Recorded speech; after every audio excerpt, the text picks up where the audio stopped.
Ben, entonces damos comenzo á sesión ordinaria deste pleno 3 de agosto de 2020 que ten o seguinte orde do día. Punto 1, aprobación da acta da sesión anterior. Non temos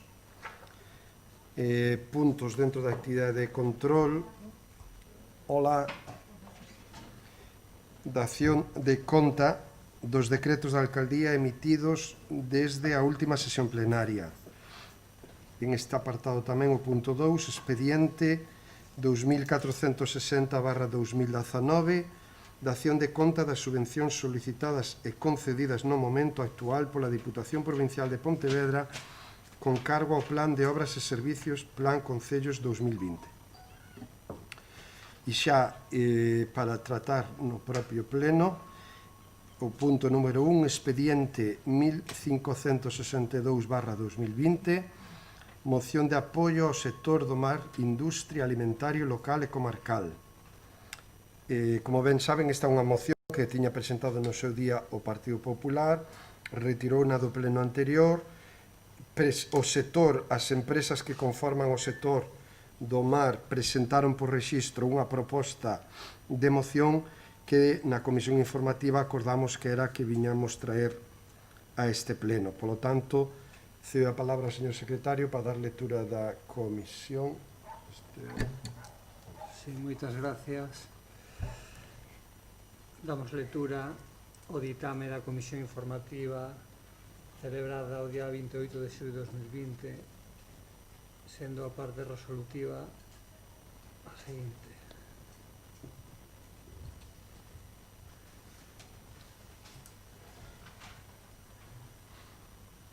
Instar os grupos do Congreso dos Deputados e o Goberno do Estado a realizar emenda do proxecto considerando totalmente necesario que se modifique a redacción do artigo 18 da Lei de Cambio Climático e Transición Enerxética, garantindo a seguridade xurídica, ademais da estabilidade a todos os sectores que conforman o sector do mar industrial local, avalando as garantías necesarias como mantemento de emprego e sustentar unha actividade arraigada nas nosas costas, coa necesaria base social e económica na costa de Galicia.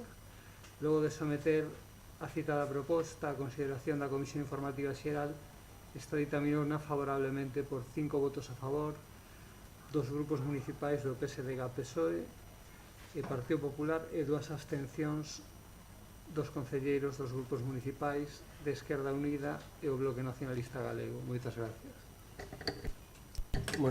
Moitas gracias. Pois, como acaban de escoitar, é a moción presentada polo propio sector e, bueno, pois eu diría a falta de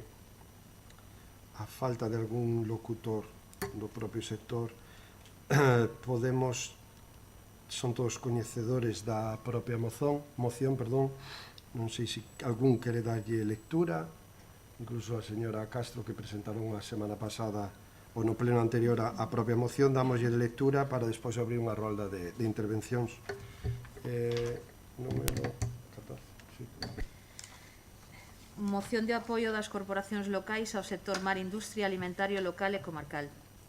O sector depurador, pesqueiro, acuícola, conserveiro e transformador de produtos do mar ten unha importancia estratéxica na economía litoral galega e, por extensión, no tecido económico de Galicia no seu conxunto, sendo un dos motores esenciais e insustituíbles da nosa estrutura socioeconómica, da creación de emprego e da cohesión interterritorial cun efecto multiplicador na economía das localidades onde tradicionalmente se asenta esta actividade.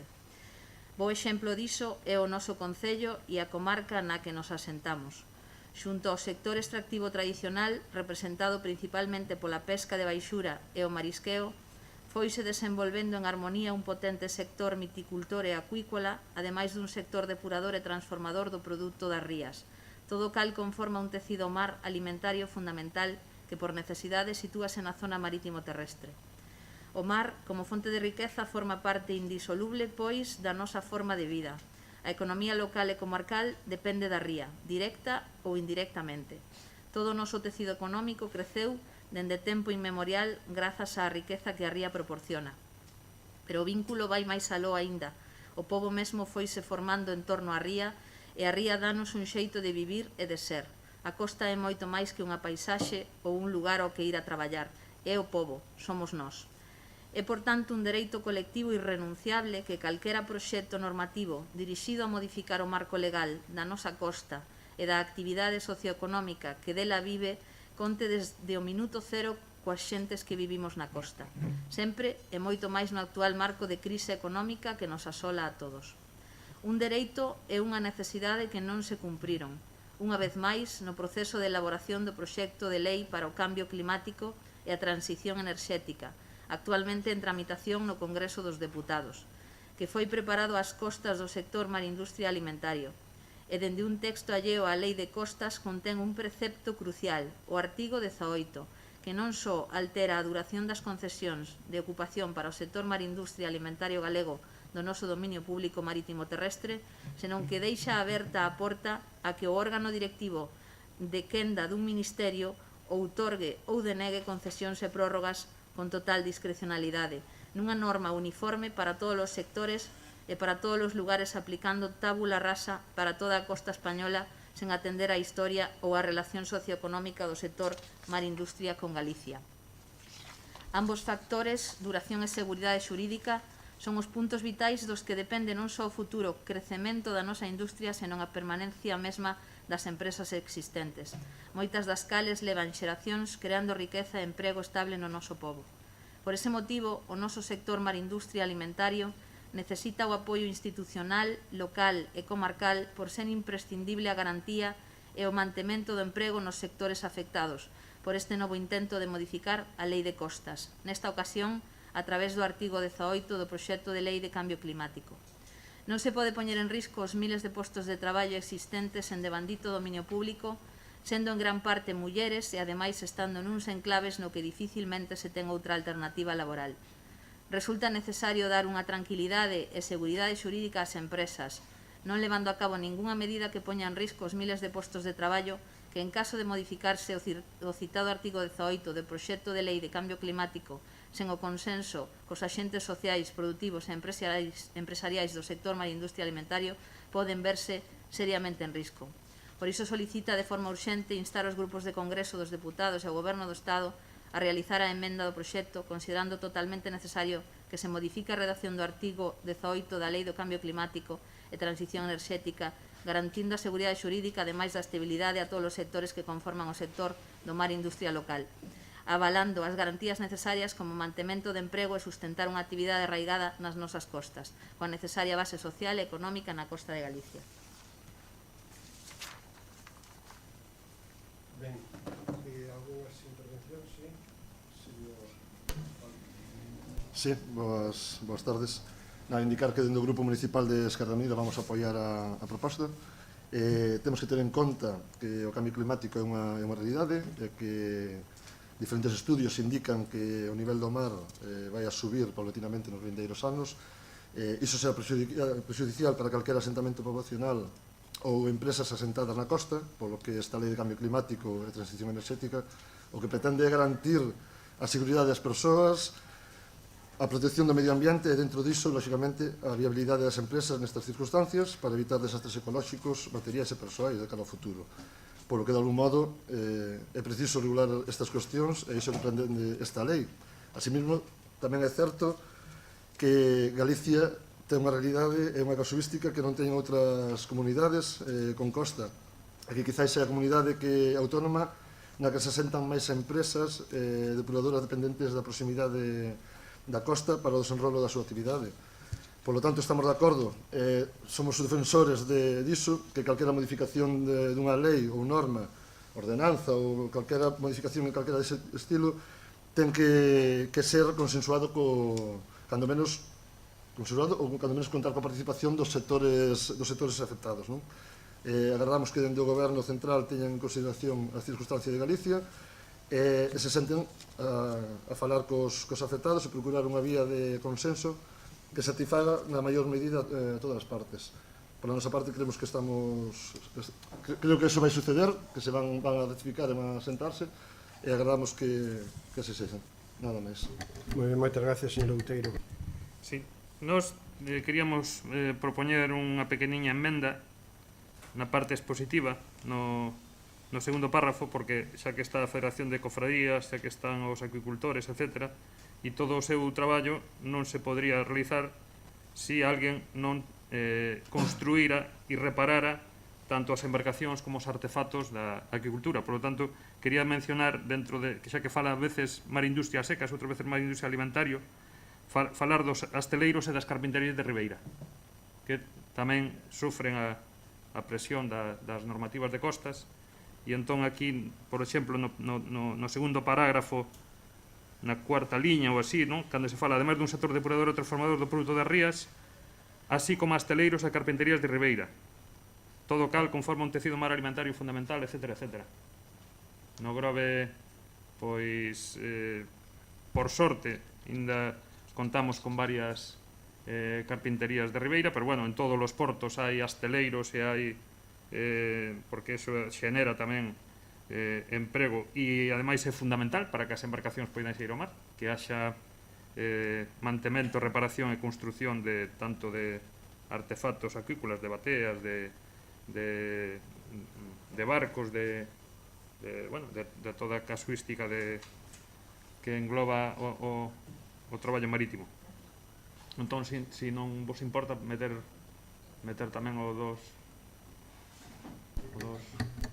Pola nosa parte non hai problema. Vale, entonces incorporamos esa emenda cando vayamos votar. Seguimos. E despois do resto, eso, pois, como non, apoiar a moción en todos os términos, porque efectivamente a relación que hai en Galiza co mar, e nomeadamente aquí nas rías, pois non ten nada que ver coa relación que hai pois, no Mediterráneo ou en outras partes do litoral. Madrid é unha das capitais máis erróneamente construídas, según os xeógrafos, porque como é posible que un dos estados con máis mar pois teña a capital máis lonxe do mar, cousa que non ocorre en outros países europeos donde a relación marítima é continua, non? Xa non falo Lisboa ou falo mesmo de París ou Londres ou calquera capital europea é prácticamente un porto marítimo, e a verdade, pois, esas disintonías pois acusan de que cando se está en Madrid pois non se sepa exactamente pois como se vive no litoral, non? Non hai máis que recordar que pasa cando moita xente ven aquí e aparca os coches nos peiraos e despois suba a marea e acaban pois sumerxidos, non? Eso é a cultura marítima que hai pois en este país reflexa un pouco ese tipo de procederes, non? Entón, nos defendemos que a legislación costeira que no ámbito do litoral e no ámbito marítimo pois se faga desde aquí e para aquí, e, polo tanto, calquer modificación da lei de costas pois tería que ter o concurso pois, das administracións galegas e novedamente incluso da FEMP e dos concellos costeiros, que son os que no fondo van a sufrir esa legislación. O que dixa a lei de costas pois non afecta a comunidades enteiras do Estado español, como poden ser as Castelas ou como pode ser Extremadura ou como pode ser tal, cando nos concellos galegos por sí que afecta directamente toda modificación ou toda aplicación da lei de costas. Por lo tanto, non é de recibo que se intente modificar unha coma da lei de costas sin o concurso das administracións galegas, das provincias costeiras galegas e dos concellos galegos. Nada máis. Moitas gracias. Bueno, pois, señora Castro. Sí, bueno, por parte do Partido Popular son vostedes coñecedores que xa en novembro do ano pasado presentamos unha moción ao respecto na que, bueno, pois pola porta de atrás se nos intentou meter tamén este mesmo cambio que agora intentan meter dende a lei do cambio climático en maio, concretamente. En xuño, no mes pasado, o Partido Popular presentou unha segunda moción precisamente volvendo a retomar este tema, porque considerábamos totalmente injusto este proceder por parte do Goberno Central. E a verdade é que teño que facer un par de comentarios, que lamento que esta moción non se teña avisado os axentes implicados, porque esta mesma mañán ninguén sabía nada de que se traía esta moción ao pleno, nin se dou resposta do que é a presentación que fixeron a través do rexistro. E bueno, é unha pena que sendo un tema tan importante, tan relevante para o noso Concello, no que ademais, como xa se dixo, se repite, están afectando pode perigar 25 empresas do noso Concello que facturan case 300 millóns de euros, que dan traballo a máis de 1000 traballadores. Pois é unha pena que non se teña avisado por parte do Concello para precisamente polo menos darlle lectura a este texto, non? Agradecer tamén o cambio de parecer por parte dos equipos de goberno, bueno, da oposición, tanto de Esquerda Unida como do BNG, porque lembro que por este mismo motivo no mes de novembro, cando nos presentamos a moción, o BNG votara en contra e o Esquerda Unida, se non me equivoco, se abstivo, e agradezo que lóxicamente se poñan do lado do sector, igual que xa se fixo no caso de Tenais e Probote, porque é un caso que realmente é moi preocupante. Temos que ter en conta, como xa se comentou no seu momento, que aquí hai empresas que xa agora se están vendo afectadas por estas cuestións, e a verdade é que este tipo de cousas non se poden permitir. Estamos falando de que no noso Concello, por exemplo, temos unha hatchery que é a única, repito, que surte semilla a todas as cofradías de Galicia, e non a podemos deixar escapar con este tema, igual que outras empresas como poden estar aquí o Centro Biomarine Center de Pescanova e moitas outras que se verían afectadas con todas estas cuestións. Polo tanto, penso que non só debemos deixar nesta lectura deste texto o co apoio unánime de todos, senón que ademais deberíamos facer presión, igual que como se fixo no caso de Tenaisí, levantarnos todos en contra desto, porque xa non é a primeira, senón a segunda vez que se nos intenta meter isto pola porta de atrás, e non o podemos consentir. Moitas gracias. Moi ben, moitas gracias. Desde o Grupo do Goberno dicir que tamén vamos a apoiar esta moción, así o fixemos todas as veces que se presentou. Na anterior ocasión sempre vamos a estar de lado do sector, porque estar ao lado dos nosos empresarios é estar ao lado da nosa vila e dos nosos veciños, das nosas veciñas. Por lo tanto, non temos ningún xénero de duda. Certo é que, bueno, hai outras normativas e outras leis que pola xerarquía normativa están en rango superior, como a Lei de Patrimonio. A Lei de Patrimonio sí que recolle que as concesións pois teñen a posibilidade de concesión e prórroga de hasta 75 anos. Pero en calquer caso non vamos a entrar en debate hoxe sobre esta cuestión, porque desde logo aquí no Grove témola moi clara desde o Partido Socialista. Se o sector ten un mínimo de dudas, ten un mínimo de incertidumbre, nós sempre temos que estar ao lado deles e facer todo o posible para que se negocie, se fale e se acomode a normativa que se está traballando ahora con este proxecto de lei, con este borrador, que se acomode á realidade galega e sobre todo á realidade de aquí do Grove.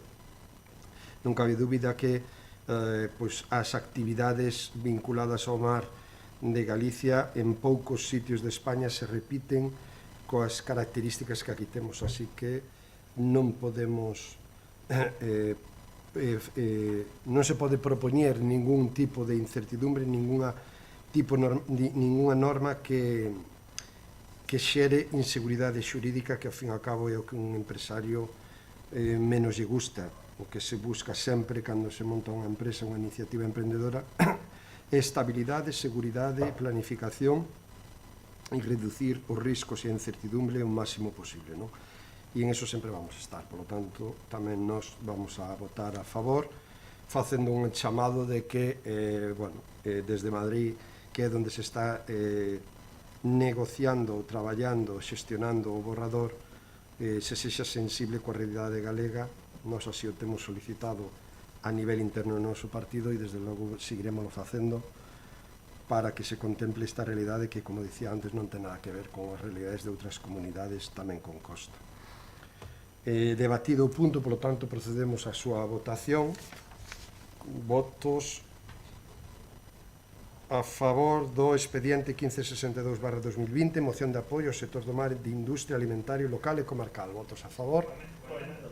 Sí, xa quedaba incorporada a emenda do BNG. Xa dixemos que se incorporaba e no momento da votación votámosla conxuntamente coa emenda, sí. Por lo tanto, votos a favor, queda aprobada por unanimidade. Pasamos ao punto número 2, expediente 1561/2020, moción de Esquerda Unida para instalación de sacos de escombro no noso litoral. Esta moción falamos dela na comisión informativa, pero non foi ditaminada, por lo tanto, procede agora a incorporala, como ven como proposición non ditaminada, incorporala por maioría simple a orde do día. Por lo tanto, en primeiro lugar, vamos a votar a incorporación e despois, no seu caso, o debate da mesma. Así que, votos a favor de incorporar a orde do día, apróbase por unanimidade e queda incorporado a orde do día. Por lo tanto, este expediente 1561/2020, moción de Esquerda Unida para instalación sacos de escombro no noso litoral. Cedo a palabra ao voceiro de Esquerda Unida para defender a moción. Sí, paso a exposición de motivos e despois a parte solutiva. Nos últimos tempos vense observando un cambio radical na atitude tanto de veciñas e veciños como de visitantes que gozan das paraxes de todo o litoral grobense, máximo na súa fachada oeste, sendo o litoral dos tramos da Praia da Lanzada e dende Pedras Negras ata Con Negro, en canto a sensibilización co medio ambiente e co gravísimo problema que supón a cantidade de materiais que, pola nosa actividade e ás veces tamén polo noso incivismo, rematan no mar co enorme prexuízo que iso supón. Noutrora, a maioría da xente consideraba que todo o que o mar devolvía á praia ou a calquera punto da costa tiña que ser recollido e xestionado polas administracións pertinentes, Xunta, Deputación ou Concello. Incluso se agardaba as habituais actividades que algúns centros escolares ou entidades organizaba para limpar espacios ou zonas concretas. Hoxe en día, a realidade é ben distinta e a preocupación e a concienciación ante a situación medioambiental actual leva a que moitas persoas xa consideran que esta cuestión non só é a responsabilidade das administracións, senón que implica a todo o mundo e que todas e todos podemos e debemos aportar o noso gran de area para facilitar a xestión destes materiais, na súa maioría plásticos, que constantemente chegan ás nosas costas derivadas das correntes mariñas predominantes. No noso concello, é habitual ollar como no tramo da zona da batería de San Vicente, por exemplo, moitas persoas e ou familias enteiras, a título individual, aproveitan as súas visitas de lecer á zona e os seus paseos polas praias para recoller todo tipo de plásticos e materiais que se van atopando polo camiño. Na gran maioría dos casos, vemos como estes elementos que se recollen son depositados preto das zonas nas que se atopan os colectores de lixo, cando existen, ou nas zonas máis próximas ao paseo ou accesos ás praias e sendeiros. Aparcadoiro onde comeza a ruta de Punta Velleiro, o Calondo Náutico, a pista de acceso á praia de Canelas ou o aparcadoiro Con Negro. No caso da Lanzada, adoitan ser depositados nos accesos peonís á praia, ou no aparcadoiro central ou zona do sanatorio. Na maioría dos casos, estes elementos non son depositados nos colectores, ben por non existir, por atoparse cheos, por superar as dimensións do propio colector ou por tratarse de materiais ou residuos chamados impropios que deben ser xestionados de outro xeito. No mellor dos casos, onde existen colectores, a recollida realícese unha vez a semana, o que a veces é insuficiente, pero onde non existen estes colectores e os residuos quedan amontonados e non son recollidos polos servicios municipais, lamentablemente rematan outra vez no mar ou espallados polas praias e montes, ocasionando un problema ainda maior. Son moitas as veciñas e veciños que nos trasladan solucións non custosas para paliar esta situación e que dependen da administración local. Solución das que temos constancia que xa foron postas en coñecemento da Concellería correspondente, tanto de palabra como a través dun escrito por rexistro, do cal xurde esta moción. Unha destas solucións, que dende Esquerda Unida consideramos axeitada, pasa pola instalación de sacos de grandes dimensións, como os utilizados en obras para a recollida de escombro, situados en puntos estratégicos do noso litoral, Con Negro, Canelas, Batería, Punta Velleiro, Sanatorio, Aparcadoiro da Lanzada, Praia de Rons, Praia das Pipas, e perfectamente identificados co logo do Concello e a súa finalidade, recollida de residuos impropios do mar. Sacos que o propio Concello recollería habitualmente para xestionar a súa reciclaxe e destrucción. Un método que facilitaría a xente un medio sinxelo onde depositar os materiais que voluntariamente recollen das praias, mar, rochas e outros lugares, aliviando os colectores e permitindo unha mellor xestión do lixo e a mellora na reciclaxe. Así mesmo, a instalación destes sacos permitiría unha mellor imaxe da nosa contorna, evitando ver espallados ese material que recolle a xente por todo o litoral, provocando ás veces que volva ao mar. Por todo o anteriormente exposto, é polo que o Grupo Municipal de Esquerda Unida somete a consideración do Pleno a aprobación da seguinte proposta de acordos. Instar ao Concello do Grove 1. Instalar sacos de grandes dimensións, coñecidos como sacos de escombro, debidamente identificados en diferentes puntos do noso litoral para facilitar o depósito dos materiais expulsados polo mar nas nosas praias e costas.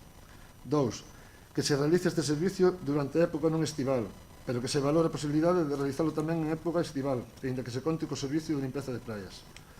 3. Que se faga unha programación de recollida puntual dos diferentes sacos e se xestione a súa reciclaxe ou eliminación co punto limpo. E 4. Que se realice unha campaña de concienciación co medio ambiente e de información indicando os puntos de instalación dos citados sacos.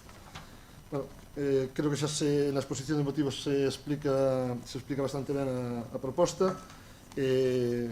Somos todos conscientes que é habitual que a xente agora axuda máis na recollida dese tipo de enseres plásticos lixo, entón creemos que era unha boa solución poñer este tipo de sacos. Lóxicamente podense facer uns cercos ou tal para que queden mellor expostos e que se fixera esa recollida para axudar un poquinho na limpeza do noso litoral. Nada máis por agora.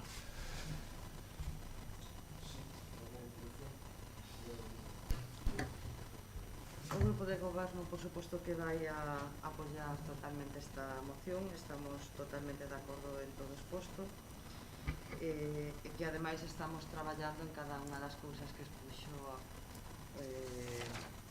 o señor Otero.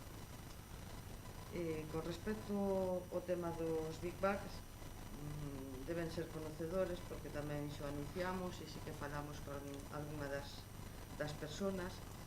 Estamos a traballar con Ecoembes e con SEO BirdLife e no proxecto Libera Unidos contra a Basureza. Que pasou? Temos o prototipo do Big Bag e bueno, pois ven a pandemia, non se pudo realizar e bueno, agora xa os operarios que están nas playas se encargan de seleccionar a basura, o que é basura e o que non é, non?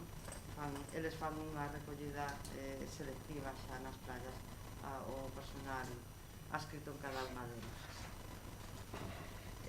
Este concello é un dos máis activos, por non dicir o máis activo, xunto ao Concello da Illa, en este tipo de medidas. Colaboramos habitualmente con distintas asociacións, con a banca e SEO BirdLife precisamente unha semana antes da pandemia se fixo unha praia da Lanzada unha acción de retirada de residuos. O mesmo coa Fundación Telefónica, que este ano non se pudo realizar polo peche de todo a causa da pandemia, no Día do Voluntariado. A veces na prensa non sale divulgado o suficiente todo este traballo que estamos a realizar con asociacións sin ánimo de lucro e ao mesmo tempo que retiramos a basura, pois falamos da conservación da nosa diversidade, retírase tamén plantas invasores das dunas e, bueno, todos somos conocedores da especial protección que temos nalgúnas praias, sobre todo na Lanzada, co Chorcilejo Patiñedo. Aválanos, sobre todo, a colaboración coa Sociedade Galega de Historia Natural, sobre todo coa Asociación pola Defensa Ecolóxica de Galicia, como apuntín antes, a DEGA. Un instituto implícase moitísimo, que é o Instituto de Bizocas, e continuamente sí que se fan salidas, sobre todo a zona máis próxima ao instituto, que é a playa de Área da Cruz. Por outro lado, tamén temos colaboración co GAL da Ría da Arousa. Este ano fixeronse, bueno, durante 2 anos fixeronse actividades medioambientais que se titulaba Arosa Sur, un futuro sostenible na nosa ría. E, bueno, pois, agora mesmo estuvemos traballando con Bata para presentar esta asociación sin ánimo de lucro con personas con autismo, como conocemos xa prácticamente todos, os veciños do noso entorno, porque se dedican a moitas labores de limpeza nos parques nacionais, de xardinería e outras cousas máis. Pensan que teñen aprobado xa un plan de limpeza mensual e en canto o aproben, pois poñereino en conocemento de todos, porque realmente é moi interesante que salga este proxecto adiante.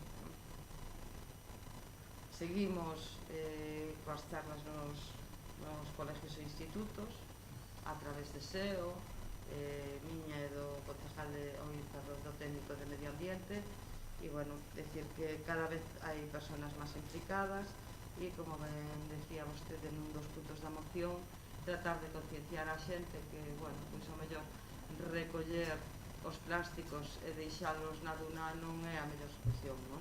Temos que intentar leválos a un contenedor ou tratar de levar sacos e non deixalos esparcido pola duna e pola playa, porque efectivamente é unha boa labor, pero que non conduce a nada, porque o pouco queda esparcido por todo. Alguna pregunta? Ben, señor... Ben, nós estamos moi de acordo en esta moción, de feito, felicitar a da Esquerda Unida que a presentara e tamén encomiar o traballo que se fai desde o Grove, pero que parece que nunca que é suficiente. Decir que eu engadiría que nese saco se puxeron uns paneis informativos co que se debe verquer, non? Co que se pode verquer, porque hai cousas que vou tomar que son máis naturais e que non son exactamente refugallos, senón que son materiais naturais. Despois tamén engadir que se efectivamente no tramo máis salvaxe, digamos, menos urbanizado, pois hai esa chegada deses refugallos. Non é menos certo que no litoral urbano, nomeadamente nos paseos marítimos desde Rons ata pasar a Ponte da Toxa, incluso na mesma Toxa, cando paseamos por eses paseos marítimos, sobre todo coa marea baixa, pois non deixa de ser un espectáculo asombroso ver que está todo cheo de escombros de obras, donde podemos ver pois, todo tipo de uralitas, baldosas, azulexos, tellas, ladrillos, etc.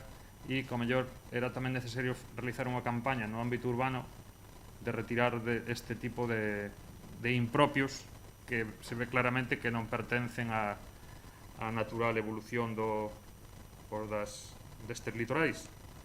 E eso chama moito a atención, pois que tanto no paseo marítimo este de Peralto ou Confín como noutro, e incluso na mesma Toxa, pois hai unha serie de refugallos que tamén era bo facer unha campaña de recollida, pois tamén con uns containers, pois se pode ser con axuda de moita xente de colexios, con concienciación, e pois leválos a sacalos da vista e naturalizar máis pois o noso litoral. Si poden pois recoller estas peticións ben, se non estamos dispostos a aprobar a moción tal como está, e nada máis. Moitas gracias, señora Castro. Sí, dende o Partido Popular apuntar que tamén vamos a apoiar esta moción, que por suposto nos parece algo moi necesario. Incidir, por exemplo, nesa proposta que fan das campañas de concienciación, que non só é importante conseguir que a xente recolla o que ve, senón que a xente non tire todo o que tira ao mar, non? Habría que facelo en distintas vías esas campañas. Si ben é certo que nas zonas que indican vostedes, sobre todo na zona de aí de Comnegro e todos esos recovecos que hai, a actividade que ten o mar é increíble, todo o que todo o que se pode atopar por aí e todo o que trae o mar para arriba. E é verdade que moitas veces a imaxe, sobre todo con toda a xente que está camiñando por aí, non é todo o adecuada que debería para ser un destino turístico como somos, non? Porque ao fin e ao cabo pois están vendo cousas que non son de recibo. Apuntar tamén a necesidade imperiosa dese plan de limpeza mensual do que fala a concelleira, e incidir tamén na necesidade de incremento de supervisión no que son as recollidas da basura dos contenedores de lixo en todo o concello, e apunto sobre todo a zona de San Vicente do Mar, a parte de Raeiros. Miren, hai diante de Raeiros hai unhas bolsas aí acumuladas que levo vendo 2 semanas tranquilamente, donde antes había uns contenedores que se quitaron, non sei por qué. Estamos falando de que nesa zona deben estar ahora mismo aloxadas en torno ás 600 personas ou casi 1000. Ali non hai contenedores e pásense por ali, porque a verdade é que hai un cúmulo que cada vez se fai facendo máis grande. Digo aí, como digo, na zona de San Vicente do Mar, toda que a parte de abaixo de indo hacia o Porto Deportivo, sin chegar a baixar, senón toda esa rúa paralela, que tamén os contenedores pois non se vacían todas as veces que se deberían vaciar, non?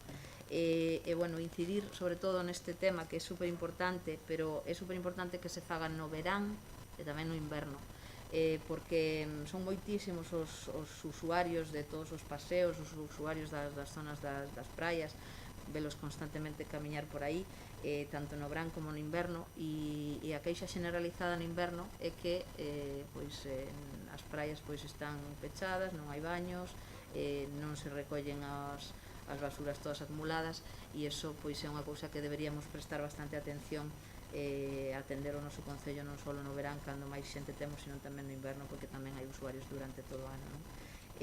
Unha pena, seguimos insistindo do Partido Popular, que non haixa bandeiras azuis nin bandeiras coa Q de calidade, a pesar das distintas promesas que se fixeron por parte do goberno, porque esas normativas precisamente incidirían na necesidade de manter limpias as praias, que a día de hoxe pois francamente hai determinados momentos nos que non están todo limpias que deberan.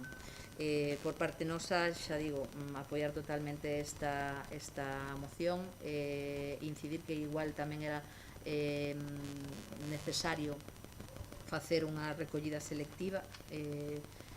Xa sei os motivos que os levaron a retirar os contenedores e eso, pero habría que ao mellor replantearse, porque moitas veces a xente, o de apelar a que a xente se leve a basura que xenera na praia, que se leva para fora, pois non sempre o que se ve por parte de moita xente, non?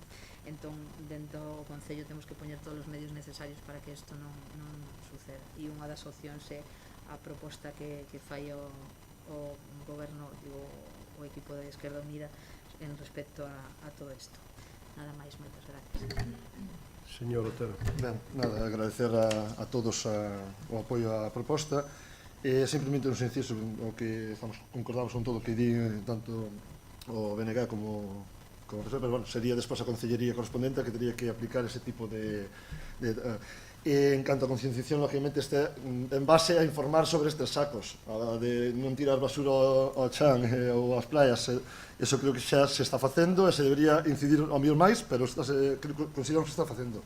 Felicitar tamén, ou sea, felicitar non, entendemos que se está facendo e ao mellor non se publicita tanto, e agradecemos que os traballos de recollida que están dicindo que se fan con todos os colectivos, a banca telefónica, os institutos, pero xa di a moción, isto é, digamos, un complemento para que a xente que vai por sí mesma a realizar estes traballos, ou que o fai voluntariamente, que teña onde depositaros, non?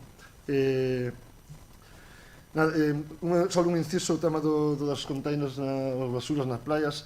Eu era anterior partidario de dotar as playas de colectores, pero creo que pode levar tempo, pero o tema de que a xente ten que levar a súa basura sucedeu nas CIES, sucedeu tal as primeiras veces, a xente non entendía, non comprendía, e creo que agora está máis concienciada en que ten que recoller a súa basura e levarla para casa. Entonces, o mellor sí colectores nas zonas de aparcamento, pero non nas propias praias, non,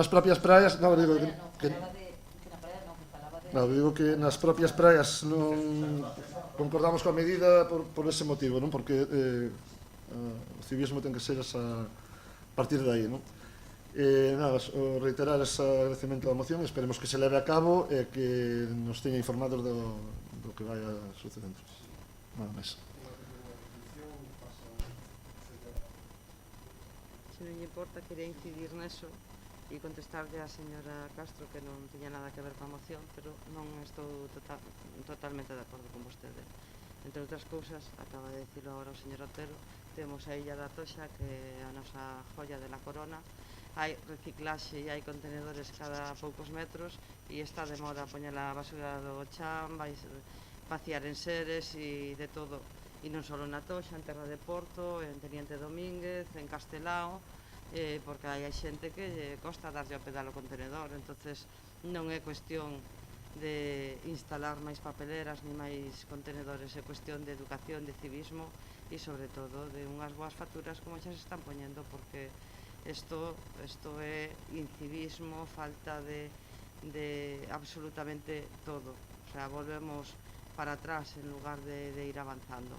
Evidentemente que acordo tamén co señor Otero incidir no mesmo, que o futuro é o que acaba de dizer vostede, que seamos cívicos, que voltemos a casa con restos de todo que levamos á playa, porque evidentemente é imposible ter un policía detrás de cada cidadán e temos que además facernos nos policías, creo, e xa empezar a denunciar a xente e a chamarlle a atención polo que está a ollos de todo.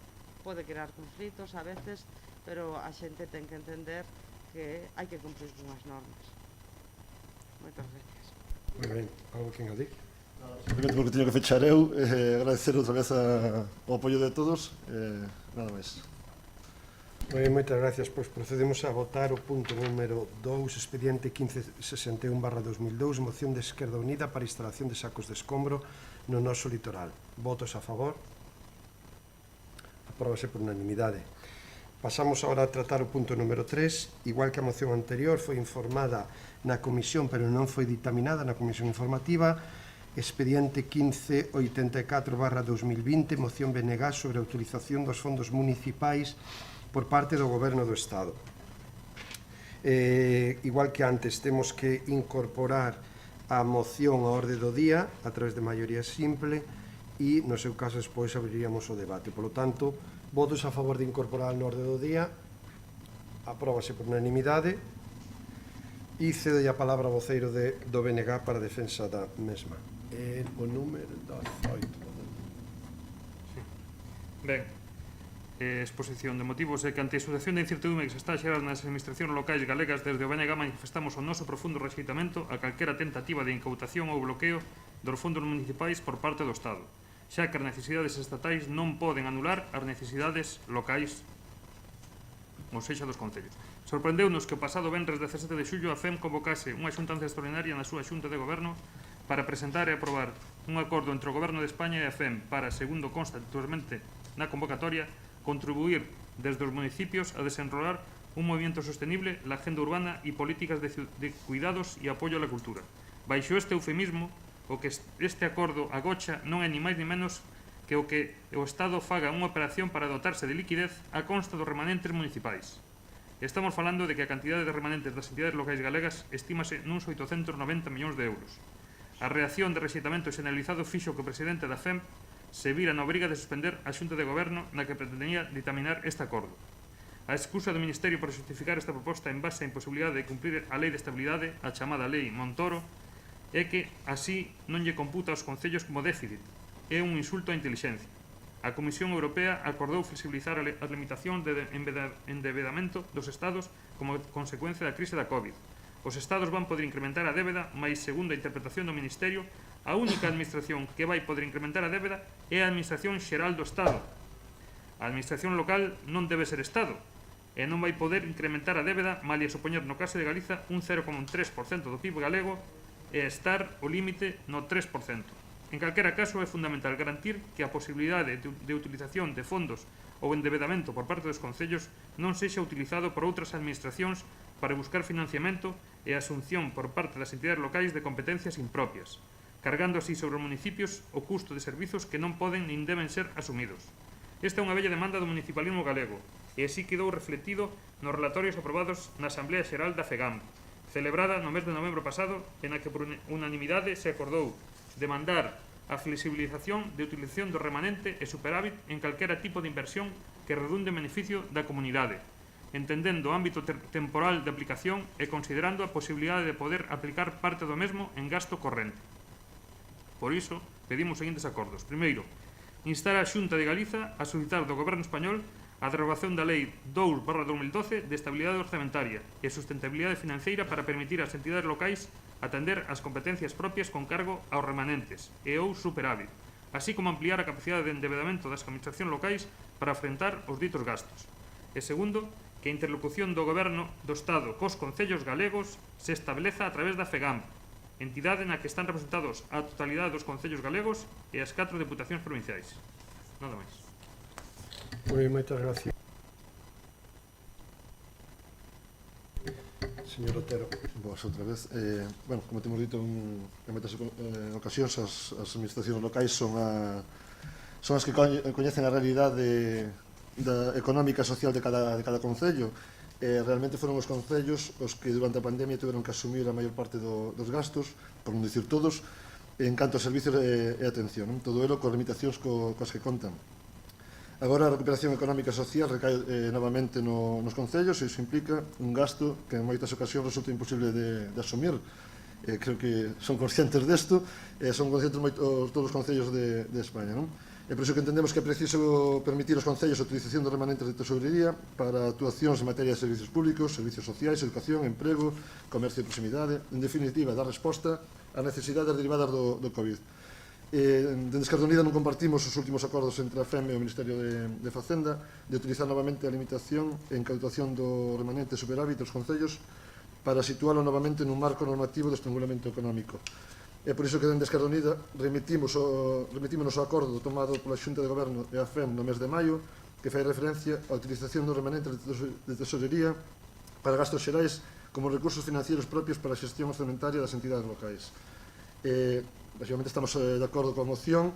Gostaríamos facer unha emenda de engádega. Serían tres puntos que sería instar ao Ministerio de Facenda a ampliar o 2021 a excepción da regra de gasto aos concellos, algo acadado xa para o 2020 por acordo do Congreso dos Deputados, pero que sigue sendo insuficiente. Instar ao Ministerio de Facenda a ampliar as inversións financieramente sostibles que se recollen no anexo do preacordo da FEM e o Ministerio permitindo incorporar actuacións en materia de educación, emprego e comercio de proximidade. E instar ao Goberno do Estado a permitir a participación directa dos concellos nas axudas europeas nas tipoloxías das que o fan as comunidades autónomas. Non sei se estou de acordo, pero nada máis. 3 puntos máis. Sí.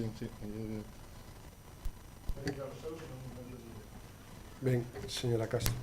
Bueno, dende o inicio da pandemia provocada polo coronavirus, as entidades locais puxeron en marcha medidas adiantándose en moitos casos as decisións tomadas polo Goberno Central para conter a expansión do virus e preservar a saúde dos empregados públicos e dos veciños. E tamén foron pioneiras en poñer en marcha medidas para paliar os efectos da crise sanitaria, social e económica derivada da pandemia. Un esforzo extraordinario realizado polos gobernos locais que non se viu correspondido en ningún momento polo Goberno de España, que non destinou un só euro a apoiar as entidades locais na súa loita contra o virus e as negativas consecuencias do mesmo. A única medida que se tomou por parte do Goberno Central é permitir que as entidades locais puidesen gastar unha pequena parte do superávit xerado no 2019 para atender gastos urxentes derivados da posta en marcha de medidas sanitarias, así como para financiar os gastos de investimento en vehículos eléctricos ou con etiqueta ambiental.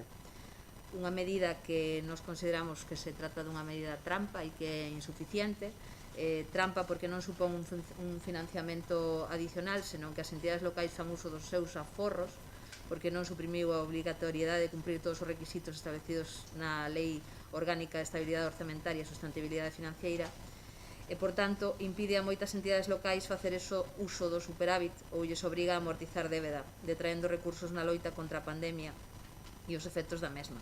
E tamén é insuficiente porque a porcentaxe aprobada realmente é ridícula para atender non só as actuacións urxentes, senón todas as medidas que as entidades locais puxeron en marcha.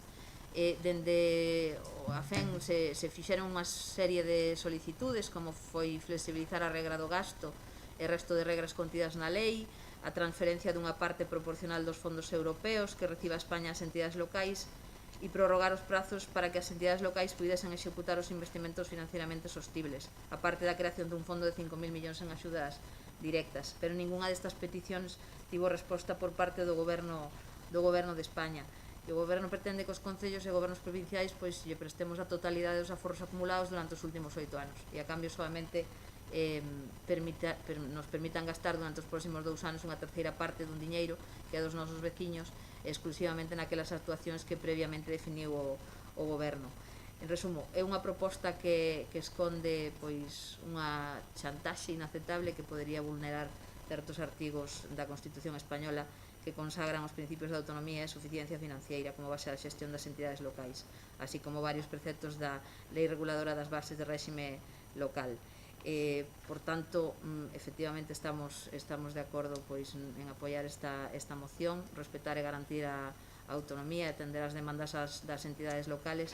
Se pretenden modificar algunhas de leis que afectan a autonomía, pois sexa digamos proposto tanto nas modificacións no Congreso dos Deputados ou ante os órganos do Goberno da FEM.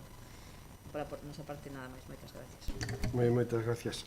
Desde o Goberno do Grove xa levamos moito tempo, creo que ademais non é unha novedade o que vou comentar, moito tempo reclamando a necesidade que os concellos temos de utilizar os superávits, os remanentes que xeramos na nosa xestión ano a ano. É unha demanda que desde logo aquí levamos feito, igual que o teito de gasto, eliminación do teito de gasto ou eliminación da taxa de reposición para aqueles postos de traballo, para aqueles postos que están recollidos no cadro de persoal, que están orzamentados e que non ten moito sentido que os teñamos vacantes e que non podamos utilizar eses recursos humanos para facer os servicios que nos reclaman todos os veciños e veciñas. Por lo tanto, sei que hoxe hai un acordo da FEM, non coñezo o contido dos termos dese acordo, pero, bueno, algunha cuestión que poden ler, bueno, pois son acordos moi condicionados,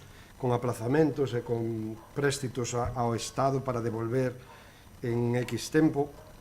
Hai algúns cos que podemos estar de acordo e outros, bueno, pois teríamos que estudiar máis profundamente para ver como nos repercute ao Concello de Grove, que ao fin e ao cabo é con os intereses que estamos aquí. Desde logo, a este goberno que lle interesa os recursos económicos para que os, e boto un guiño ahora, os habilitados que nos acompañan, principalmente a interventora, non nos veña con esos informes, esos reparos que a ningún nos gusta ter na nosa xestión municipal. Por lo tanto, vamos a apoiar, claro que sí, vamos a apoiar esta moción porque defendemos a autonomía, pero a autonomía completa das entidades locales, cuestión que eu creo que é unha das grandes transicións que quedan pendentes pois, desde a democracia, desde o ano 78, porque ainda que está recollida na Constitución, na realidade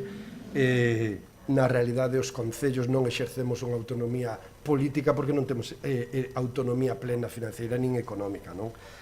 Por certo, igual me corrixe a señora interventora, pero creo que somos a único nivel de administración que ten superávit, tanto as autonomías como o Estado son os xeradores de déficit e agora buscan eles que nós lle corrixamos co superávit que temos de 1,5% respecto ao déficit que teñen o propio Estado, o Goberno e as propias comunidades autónomas. Non parece moi equilibrado e non parece moi xusto. Por lo tanto, eu creo que sí, que temos que ter esa autonomía financeira e esa capacidade de decisión dos resultados que temos na nosa xestión e dos nosos orzamentos. E se o facemos mal, por suposto que teñamos restriccións, pero se o facemos ben, que desde logo sexamos compensados. E aquí, facelo ben ou facelo mal, bueno, pois parece que ás veces non ten ninguna diferencia. E principalmente facelo ben, pois non ten ninguna repercusión positiva dos cartos dos nosos veciños e veciñas de cara ao exercicio do ano seguinte, non? Por lo tanto, sin entrar máis cuestións en debates que se podrían abrir en diferentes frontes. Outro día falaremos da autonomía da Xunta de Galicia e das súas competencias, pero, bueno, non quero abrir hoxe esa porta porque podríamos derivar o debate desta moción nun ámbito que non debería ser, pero moitas veces, cando a Comunidade Autónoma, a Xunta de Galicia, non derivara tanto as competencias, sobre todo orzamentarias, aos concellos, seguramente tamén os concellos poderíamos utilizar mellor os nosos recursos. Poño un exemplo, a última, a decisión da Consellería de Educación de que sexan os concellos os que financien a desinfección e a limpeza 3 veces ao día de todos os colexios. Home, iso está moi ben, se me dan os cartos. Se non nos dan os cartos e nos din, ti limpa, eu ordeno, ti limpa e paga ti, é unha descompensación tamén, non? Pero, bueno, como dicía, isto dá para outro debate, fijo, para outro pleno, para outro momento, e, desde logo, eu sí que debatirei. Pero, centrándonos na moción do BNG, nós estamos totalmente de acordo xa co título, utilización dos fondos municipais para as entidades locais. Así que o noso voto será favorable. Señor Outeiro, temos a palabra. O único interpelalo sobre as emendas de Esquerda Unida, ou a voceira do PP e do PSOE, si que lles parece. A mí non me... Se as incorpora, votaremos a favor tamén. Sí. Por mí, incorporámoslas, sin problema. Entonces, as incorporamos e votamos a moción que a incorporación das emendas dos 3 puntos presentados por Esquerda Unida e se queda aprobada, que así xa aprobada. Vale. E así ya forramos Esquerda Unida que teña que fazer outra moción con eses 3 puntos. Porque eu penso que... efectivamente. Moi ben, pois entonces votamos este punto coa incorporación dos 3 puntos aportados por Esquerda Unida. Expediente 1584/2020, moción BNG sobre a utilización dos fondos municipales por parte do Goberno do Estado. Votos a favor? Pleno. Unanimidade. Pleno nas resolutivas nas que veñen. Ahora hai unha moción de urxencia do BNG. Como dicía, temos rematamos xa as mocións que tiñamos. Hai unha moción presentada esta tarde polo BNG titulada Moción para a celebración dunha festa do marisco con garantías frente ao COVID-19. Está presentado lá pola tarde. O seu acordo son 2 puntos. Eu creo que é máis unha moción que propositiva no sentido de plantexar unha fórmula de festa de marisco máis que un acordo pechado de levar a cabo, non? Polo tanto, eu casi lle, como dixo ahora mesmo o voceiro do BNG, interpelo os demais grupos políticos. Certo é que aquí temos un acordo en que as mocións de urxencia deberían de ser presentadas antes das 2 da tarde do día do pleno. Esta foi presentada pola tarde, pero, bueno, como vostedes consideren. Se están de acordo, xa imaginaba que estaban de acordo. Festa ao marisco, garantías tal, xa dixen que aquí iban a estar de acordo. Pois miren, nós non temos ningún problema en debatir e falar destas cuestións tampouco. Por lo tanto, primeiro vamos a votar a incorporación da moción de urxencia. Como digo, moción presentada polo BNG, a celebración dunha festa ao marisco con garantías frente a COVID-19. Votamos a incorporación ao orden do día e despois, se o caso, pois cederei a palabra ao voceiro do BNG. Votos a favor de incorporar esta moción? Seguimos con pleno, unanimidade, e, polo tanto, ten a palabra o señor Outeiro. Ben, pois, a verdade é que teñen que perdonar os compañeros voceiros, pero teñen que comprender que estamos en agosto, un mes que a verdade é que para certos sectores pois é máis complicado pois chegar a certas realizar certas funcións. Tamén é certo que se citan 2 eventos que ocorreron xusto este fin de semana, e entón pois paso a ler a moción. É unha moción para a celebración dunha festa do marisco con garantías frente a COVID-19. A Festa do Marisco do Grove é un evento consolidado no tempo e recoñecido en toda a xeografía da Península Ibérica e incluso alén dela, como un referente gastronómico, cultural, social, económico e vacacional que contribúe de xeito indiscutible á desestacionalización e prolongación da tempada turística en todo o ámbito das Rías Baixas. Neste pasado fin de semana veñen de realizarse eventos en sustitución das festas do Albariño en Cambados e a Romería Vikinga en Catoira. Ante o anuncio por parte do Concello da cancelación da Festa do Marisco sen ofrecer alternativas, o que ocasionaría un novo quebranto económico e laboral ao tecido social das Rías Baixas, especialmente ao Grove, nos sectores da hostalería, restauración, comercio e servizos, hai que remarcar que as partidas da Festa do Marisco constitúen máis do 6% do orzamento municipal anual. É necesario ofrecer un evento adaptado e con garantías sanitarias. Visto que despois de mes e medio de verán e cun mes de xullo dos menos chuviosos e máis cálidos dos últimos anos, cun alto grado de visitantes e un 50% de ocupación turística que non produciu, que se saiba, graves incidencias de saúde pola COVID-19. E máis, compróbase que o sector hostaleiro, tanto na variante de hospedaxe como na de restauración, ten cada vez máis experiencia no manexo da situación, garantindo a saúde de traballadores e turistas. Por iso, o Grupo Municipal do BNG solicita do Pleno da Corporación Municipal a adopción dos seguintes acordos. Que se planifique unha festa do marisco adaptada á crise do COVID-19, nomeadamente da man da hostalería e restauración, para que estes sectores poñan a disposición da festa as súas instalacións e se poida celebrar con seguridade o evento gastronómico. Que o Concello, co apoio da Mancomunidade do Salnés, Turismo Rías Baixas, da Deputación Provincial, as Consellerías de Mar e Turismo da Xunta de Galiza, Ministerio de Industria, Comercio e Turismo e Ministerio de Agricultura, Pesca e Alimentación e co asesoramento da Consellería de Sanidade, deseñen protocolos, programas e unha campaña publicitaria e informativa adaptada a esta crise.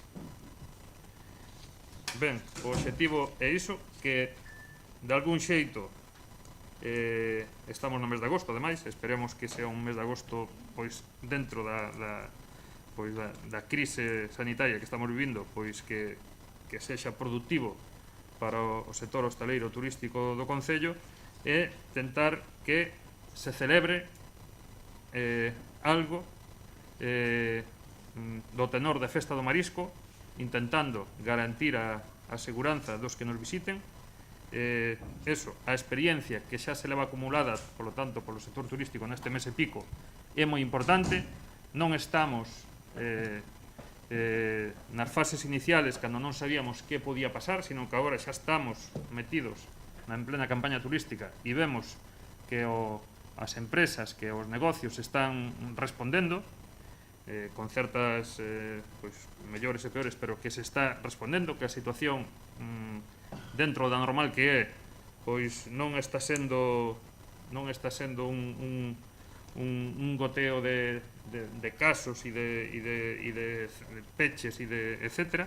Como hai que dicir tamén que no mes de xullo houbo unhas eleccións e parece que tampouco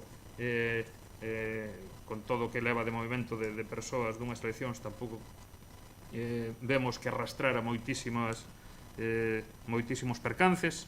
Polo tanto, dentro do temporal que estamos atravesando, hai que ser optimistas e intentar pois que a campaña turística pois non se convirta nun desastre absoluto, sino que se poidan salvar os mobles e, como non, pois un evento pois tan importante, xa digo, non só para o Grove, por iso hai que implicar o resto das administracións, senón para todas as Rías Baixas, pois tratar de levar a cabo pois unha festa turística, unha festa ao marisco turísticamente adaptada ao COVID-19. Esa é a filosofía desta moción e espero contar co apoio de todos os grupos. Nada máis. Gracias, señor Otero. Bueno, primeiramente felicitar ao BNG por traer esta proposta, pois creo que xa fixen eu en 2 reunións neste Concello, alégrome que transformara nunha moción, á vez que se facía esta proposta, á vez que pedía que o Consello Local de Turismo fose convocado para tratar mesmo a nosa proposta ou outras alternativas viables para a realización da festa ou a decisión da suspensión definitiva, porque fala aquí na moción, pero a festa non está suspendida oficialmente. Non hai ninguna páxina, ainda que só é na prensa, nalgún medio, nalgún de radio tamén, que se suspendía na páxina mesmo do Facebook, que é a única referencia que hai á Festa do Marisco. Creo que do 3 de xuño di que estamos traballando nas mellores solucións para a Festa do Marisco 2020 e informaremos puntualmente de cualquier cambio ou decisión oficial. Gracias pola comprensión. A día de hoxe non hai máis publicacións, entón a festa, cando anunciou tamén vostede que a festa se iba a decidir en xuño, en xuño ibas a saber se suspendía ou non suspendía, porque había que contratación de proveedores, concertos e todo ese tipo de infraestructura, non? Había que empezar xa a traballar nela. Entón, volvo a repetir, vamos a apoiar esta moción porque eso foi tamén proposta por nós esta mesma alternativa que era que se celebrara nos restaurantes e pediríamos que se convocara o Consello Local de Turismo o máis axiña posible para poder tratar, se non é esta opción que se pode aprobar ou non aprobar hoxe, é calquera decisión que se tome sobre a Festa do Marisco, pero que tomemos entre os concelleiros, perdón, os grupos municipais e os sectores implicados que están representados nese órgano consultivo. Nada máis. Moitas gracias, señora Castro. Sí, bueno, decir que xa creo que no pleno anterior xa comentamos tamén que era imprescindible reinventar a festa, que non nos podíamos limitar a pensar que non se poida celebrar cando hai moitas outras alternativas que se poden poñer en marcha para que a festa polo menos se leve a cabo. Non son vostedes conscientes da cantidad de xente que ven agora no verán e que o primeiro que fai é preguntar que vai a pasar co Festa Marisco e non pode ser que a día 3 de agosto non saibamos nada, que non saibamos que decirlle. Estamos dando unha mala imaxe, ao meu entender, porque realmente a xente sigue expectante. Somos conscientes, lóxicamente, da situación que estamos a vivir, pero eso non quita, penso que apelando á responsabilidade, como se está facendo nos distintos establecementos de hostelería para garantir as medidas de seguridade no COVID, penso que se podería tratar de facer de outro xeito, igual que se fai, por exemplo, a festa da Centola, e sería cuestión de que efectivamente nos sentásemos todos e puidésemos entre todos levar a cabo unha serie de ideas para que isto se poida poñer en marcha e se poida celebrar. Lóxicamente non da mesmo xeito, porque xa todos somos conscientes do que hai, pero non podemos estar a estas alturas sin tomar unha serie de decisións que son vitais para o que é a economía do noso pobo, porque ao final todos temos que ter claro que aquí a Festa do Marisco dalle de comer a moitísima xente, polo tanto é unha cousa que non podemos deixar pasar. Tamén é importantísimo, e tampouco entendemos a día de hoxe porque aínda non se convocou o Consello Local de Turismo. Efectivamente, xa varios grupos, incluído o noso, ten solicitado esta cuestión. Dende a Asociación de Empresarios están bastante descontentos polo tema de que non saben nada de moitas cousas e, polo tanto, creemos que é un tema que é importante, importantísimo, sobre todo porque estamos a falar dun destino que vive do que vive, non? E non pode ser que se haxan convocado outras comisións e esta en concreto pois non se celebre. Xa non sei cando foi, xa perdín a conta de cando foi a última vez que se celebrou. E bueno, decir que obviamente é un tema importantísimo e que por suposto vamos a apoiar, e agradecerlle tamén ao BNG que non esperase máis, porque obviamente xa para leválo en setiembre xa non tería caso leválo, e nada, pola nosa parte apoialo por suposto. Moi ben, moitas gracias. Eu, en primeiro lugar, si facer un recoñecemento a unha cuestión que aquí se traslada na exposición de motivos, que aproveito a ocasión que ofrece o BNG con esta moción para recoñecer o traballo que todo o sector turístico, hostaleiro e de restauración está facendo no Grove respecto ás normas COVID. Creo que están facendo un traballo exemplar e iso nos está permitindo ser un concello que, a pesar de todas as dificultades e toda esta realidade que estamos vivindo co COVID, estamos sendo, eu creo que un dos concellos con maior afluencia turística, diría, de toda Galicia a día de hoxe. Os datos non nos temos pechados e non temos comparativas con outros exercicios, pero falando coa maioría de restauradores e incluso tamén cos hosteleiros, nos trasladan que este mes de xullo está sendo moitísimo mellor da previsión que les tiñan fai 2 meses, por poñer un exemplo. E a maioría cos que estuven falando o que lamentan é non este mes de xullo e non o que parece pode ser este mes de agosto, sino o que lamentan é non poder ter traballado pois, a Semana Santa, en mes de abril, o mes de maio. Pero, desde logo, que hai unha certa satisfacción, e digo certa, como está transcurrindo, como foi transcurrido o mes de xullo, e esperemos que agosto sexa máis menos. Insisto, non son os datos de anos pasados, pero desde logo son datos bons e datos esperanzadores. E se está traballando moi ben co tema do COVID, e en eso creo que estamos colaborando todos, pero o sector xeral, xenérico do turismo no Grove está facendo moi ben. Despois quero facer unha apreciación. En ningún momento este goberno e eu como alcalde anunciamos a cancelación da Festa do Marisco. Fun preguntado moitísimas veces por moitísimos medios de comunicación e o que digo, e o digo hoxe aquí tamén, e dixen sempre, é que o modelo de festa de marisco que todos coñecemos, coa actual e vixente normativa COVID, é imposible leválo adiante. Imposible. Non se pode facer esta festa do marisco que nos coñecemos coa normativa COVID. Control de aforos, sentados, distancias, etcétera, etcétera, etcétera. A Festa do Marisco, o gran éxito da Festa do Marisco é precisamente o modelo que ten a Festa do Marisco. O modelo que permite que no mes de outubro, este concepto de desestacionalización, veña, visite o Grove milleiros e milleiros de personas. Milleiros. E esa afluencia de xente é realmente o que fai a Festa do Marisco diferente a outras festas. E, por outro lado, é o que nos permite tamén apostar decididamente a través do orzamento municipal para levar a cabo un modelo desos, non? Así pois, eu quero lle trasladar as grandes dúbidas que o goberno ten respecto a celebrar a Festa do Marisco, porque eu tamén, igual estamos equivocados e errados, e isto temos falado moito no goberno.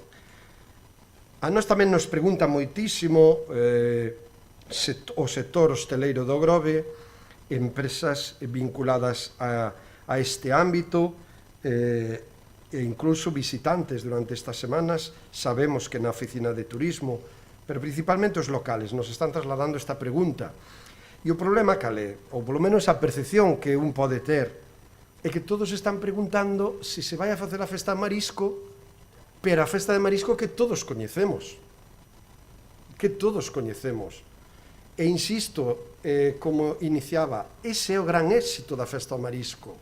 O recinto feiral, as carpas, os concertos, a música, o marisco, a xente. É unha festa totalmente contraria ao que marca a normativa COVID.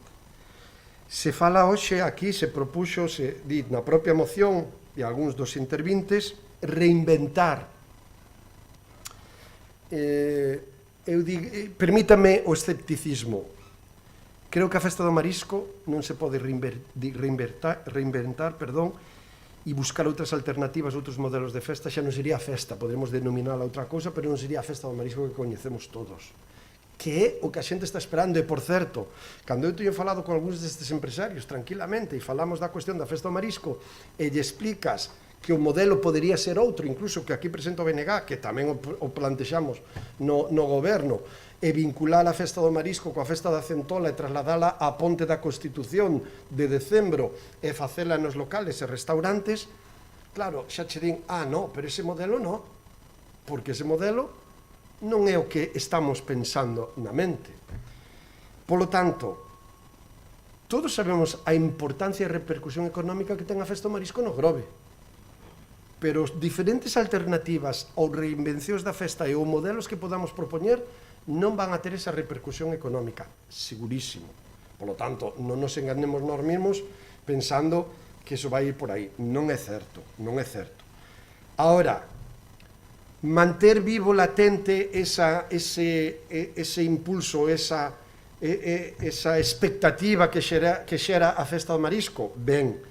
E que aí estamos dispostos a valorar todo, de acordo. E que desde o goberno levamos semanas dándolle voltas e temos que recoñecer que non sabemos por qué. Porque aquí tamén discrepo de algunha cuestión que dixo o voceiro de BNG. Estamos levando ben o Bran, certo é, se están tomando medidas, certo é, pero por sorte nesta zona non estamos tendo rebrote. Sabemos actuar en frente a un rebrote? Eu teño, cuidado, un rebrote, hoxe se anunciaban 2 vilas de Castilla, creo recordar, da zona de Valladolid, que volven a fase 1, confinamento total e peche dos municipios. Cuidado con todo ese tema, non? Xa sabemos o que vai a pasar, dixo vostede antes, porque, bueno, estamos xa tendo unha experiencia convivindo co COVID. Discrepo. Eu, desde logo, debo ser moi así, ou non teño esa capacidade. Xa me gustaría saber o que vai pasar en setembro, o que vai pasar en outubro e o que vai pasar en novembro. Xa nos gustaría saber, porque estamos falando dun orzamento municipal importante, moi importante.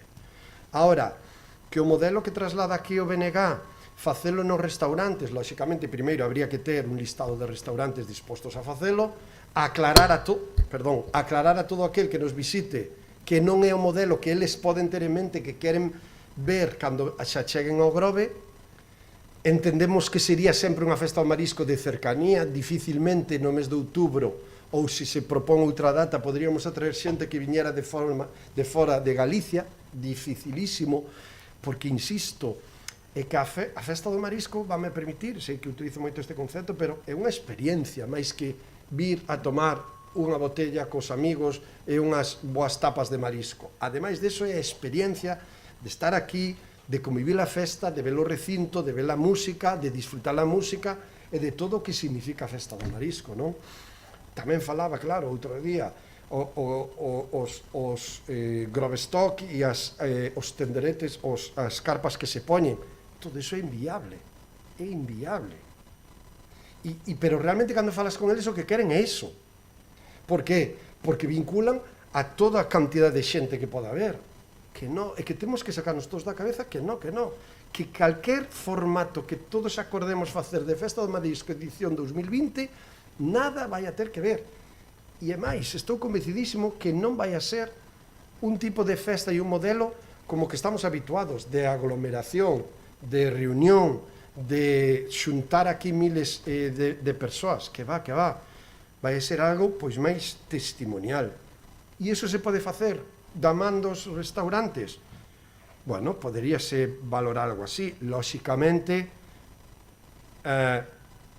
vincular Festa do Marisco con este formato require tamén ter un control exhaustivo e total do produto que se vai a ofrecer en toda a restauración, como fai anos que vimos facendo coa Festa do Marisco, e que en moitos casos, pois primeiro tamén habría que ver os restaurantes que estarían pola labor, porque, como ben saben, a maioría alongan a campaña estival porque temos o modelo de Festa do Marisco, pero non sei hasta que punto, e eu teño falado con algún e tería moitísimas dudas de manter aberto o establecemento de cara a outubro se non hai o modelo de Festa do Marisco que garante non solamente que o Grove este cheo, que todo o Salnés este cheo, porque iso garante desde logo esa actividade e manter o emprego, restaurantes e establecementos abertos no mes de outubro. Polo tanto, a decisión é complexa. É complexa porque, insisto, a nosa responsabilidade de todos é velar polo bo uso do orzamento municipal. E, como ben dicía, e di a moción, o orzamento da Festa do Marisco no orzamento que temos dos diferentes anos está en torno aos 700.000, 800.000 euros. 800.000 euros son pois un 6% do orzamento total. Si poñemos, non digo xa esos, unha parte, unha porcentaxe deses cartos para intentar sacar adiante un modelo, o Concello ten que recuperarla de algún xeito, porque nos ingresos hai unha partida que é Festa do Marisco. Si non temos as caixas, si non temos as carpas, si non temos o modelo que temos, como recuperamos eso? Claro, lóxicamente teríamos que reducir e facer case unha aportación de campaña de publicidade e pouco máis. E falaban ustedes, e remato, non? Son ideas que estou volcando aquí e eu, de feito, teño dúbidas respecto a esta moción. Non sabemos se votala a favor ou absternos, porque non acabamos de ter moi claro. Falaba, este fin de semana hubo a Festa do Albariño e a Festa Vikinga. Bueno, hubo un formato aí que se falou algo da Festa do Albariño e se falou un pouco da Festa Vikinga, pero para Cambados e para Catoira estou convencido que nada que ver coas edicións anteriores que tuvo que haber. Si é manter aí a nivel mediático, a nivel comunicación, seguir mantendo algo como é a festas desas, pero lóxicamente hai que tamén pensar cal é o objetivo. Un deles é a promoción o principal, non a publicidade, que se fale do Grove e un escaparate, esa totalmente clarísima, pero outra parte a repercusión económica e a xeración de actividade económica que ten a Festa do Marisco como tal. E esa parte é a que máis dudas nos xenera, porque sinceramente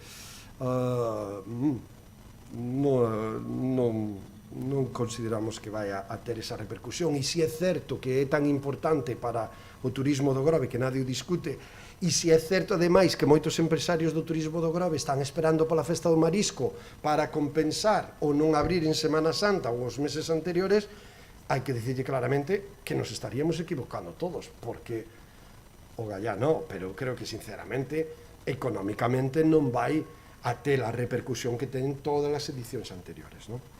Insisto, propoño isto, falo isto, digo isto máis a modo de reflexión conxunta e casi en voz alta, que como decisións pechadas ou unha postura pechada do goberno en ese sentido.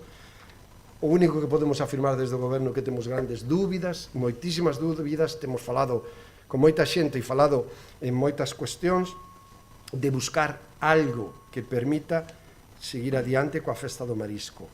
Pero ahora mismo todas esas propostas, a verdad que deixan de ser a Festa do Marisco para ser outra cousa. E, bueno, e reinventar e buscar outras alternativas, sí, tamén temos escoitado moito eso, pero ao final, cando realmente falas e analizas as propostas, non son a Festa do Marisco, é outra cousa que xa lles digo, que poderíamos valorala claramente de cara á Festa da Centola, mellor reforzar a Festa da Centola, e buscar outra alternativa, porque incluso buscamos, como se falaba ao principio, un modelo totalmente reducido de Festa do Marisco, pero é que ese modelo reducido totalmente de Festa do Marisco significa unha inversión que posiblemente teñamos dificultades para recuperar. En definitiva, creo claramente que da miña exposición ou da miña intervención en este punto poden trasladar, e é unha conclusión que xa me adianto e que non saquen vostedes, das grandes dúbidas, das grandes incertezas que temos de cara a abordar o modelo e a Festa do Marisco tal como todos eu creo que no fondo esperamos que sexa para ser ese colchón económico que o Grove seguramente necesita. A partir de aí, calquer outro modelo para mantelo publicitariamente, sí, pero se somos todos claros que económicamente non vai a ser ni moito menos o flotador que salve a temporada ou que salve o ano, non? E é un pouco a situación que estamos a vivir. Sí, e por último lugar, é certo, e aí teño que asumir a toda a responsabilidade, xa tiña planificado convocar o Consello Local de Turismo fai unhas semanas, pero houve unha serie de problemas que nos impediron facer esta convocatoria e espero non máis alá da próxima semana que se convoque o Consello Local de Turismo, basicamente para falar, valorar a proposta que hoxe trae aquí o BNG e valorar outras propostas que podamos ver. E un pouco é a intervención que desde logo queríamos trasladar desde o goberno. Señor Outeiro, temos te da palabra como poñente da moción. E, ao final, a súa postura con respecto á moción? Pois a nosa postura, como lle digo, temos tantas dúbidas que se planifica unha Festa do Marisco adaptada á crise do Covid-19, nomeadamente demanda a hostelería e restauración para que estes sectores poñan a disposición da festa as súas instalacións e se pode celebrar con seguridade o evento gastronómico. Nós non vemos. De feito, xa falamos miles de veces e isto non acabamos de ver.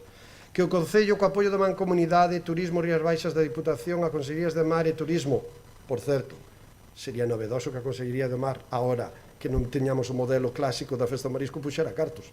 Non a pon para a boa, vai na poñer para a reinventada. Turismo de Galicia, Ministerio de Industria, Comercio e Turismo de Ministerio de Agricultura, Pesca e Alimentación e co asesoramento da Consellería de Sanidade deseñen protocolos, programas e unha campaña publicitaria informativa adaptada a esta crise. Eu propoño e o noso grupo vámonos a abster. non temos claro estes acordos que se propoñen por parte do BNG.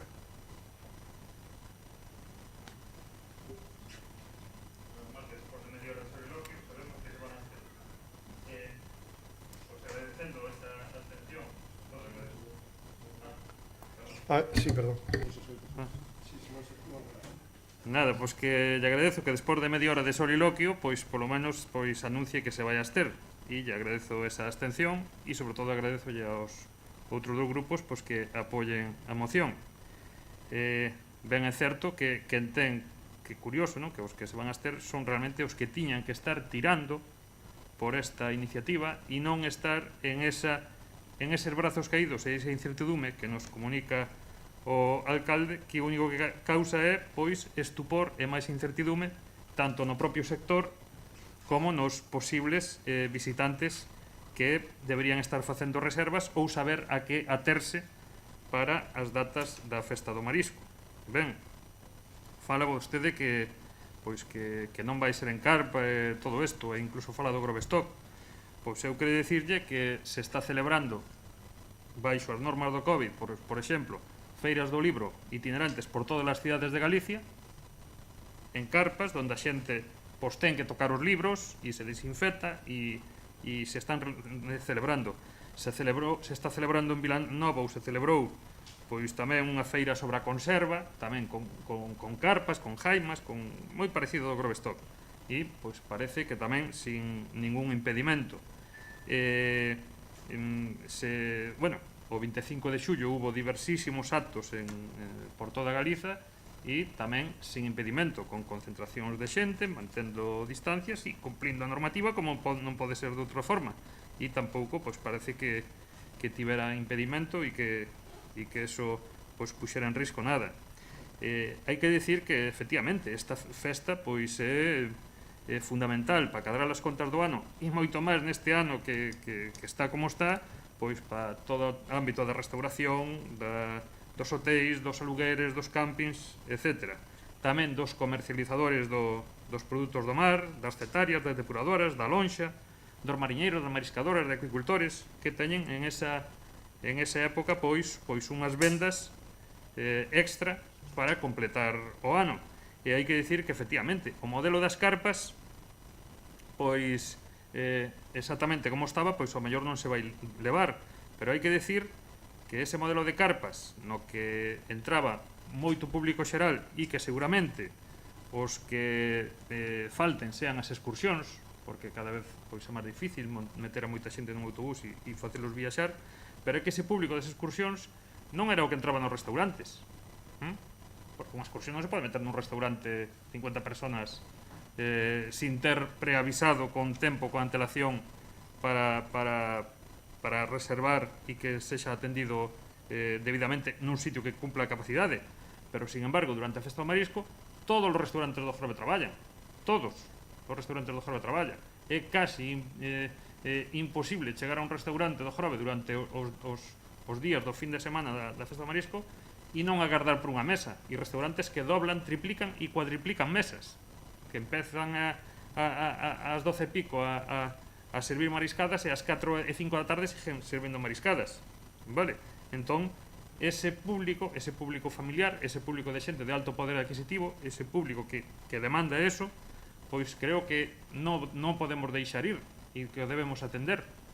Por lo tanto, efectivamente, esta moción vai encamañada a vostedes, ao goberno, a que pois se apliquen, a que sean imaginativos, creativos e busquen a forma de, buscar cartos, e efectivamente, nas administracións superiores, porque, como dixen, a Festa do Marisco non é só unha forma de exteriorizar o que pasa no Grove, senón que dixemos que tamén ocupa todas as Rías Baixas, tamén ocupa incluso a zona de Santiago de Compostela, etc. Incluso hai hotéis de Lalín e de Silleda que teñen reservas na Festa do Marisco. Por que? Porque isto daqui xa se enche todo. Por lo tanto, hai que buscar recursos, hai que buscar publicidade e hai que ter creatividade, valentía e imaginación para cumplir todos os protocolos, facer unha festa segura, pero facer que a xente poida entrar no Jorobe, comer unha mariscada en condicións e con seguridade e poder deixar os cartos aquí. E como decía, efectivamente, levamos máis de medio brán, ou casi estamos na mitad do brán, e a hostelería do Grove está respondendo mellor que este goberno, porque está traballando con todos os impedimentos, está traballando e está cumplindo coas garantías e, pois, até o de agora, os casos que ten habido aquí no Grove son puntualísimos. Puntualísimos. Entón, eso, sexa valente, colla o timón e trate de facer que haxa un evento acorde coa crise na que estamos, pero que haxa un evento que deixe cartos e cree postos de traballo no Concello. Nada máis.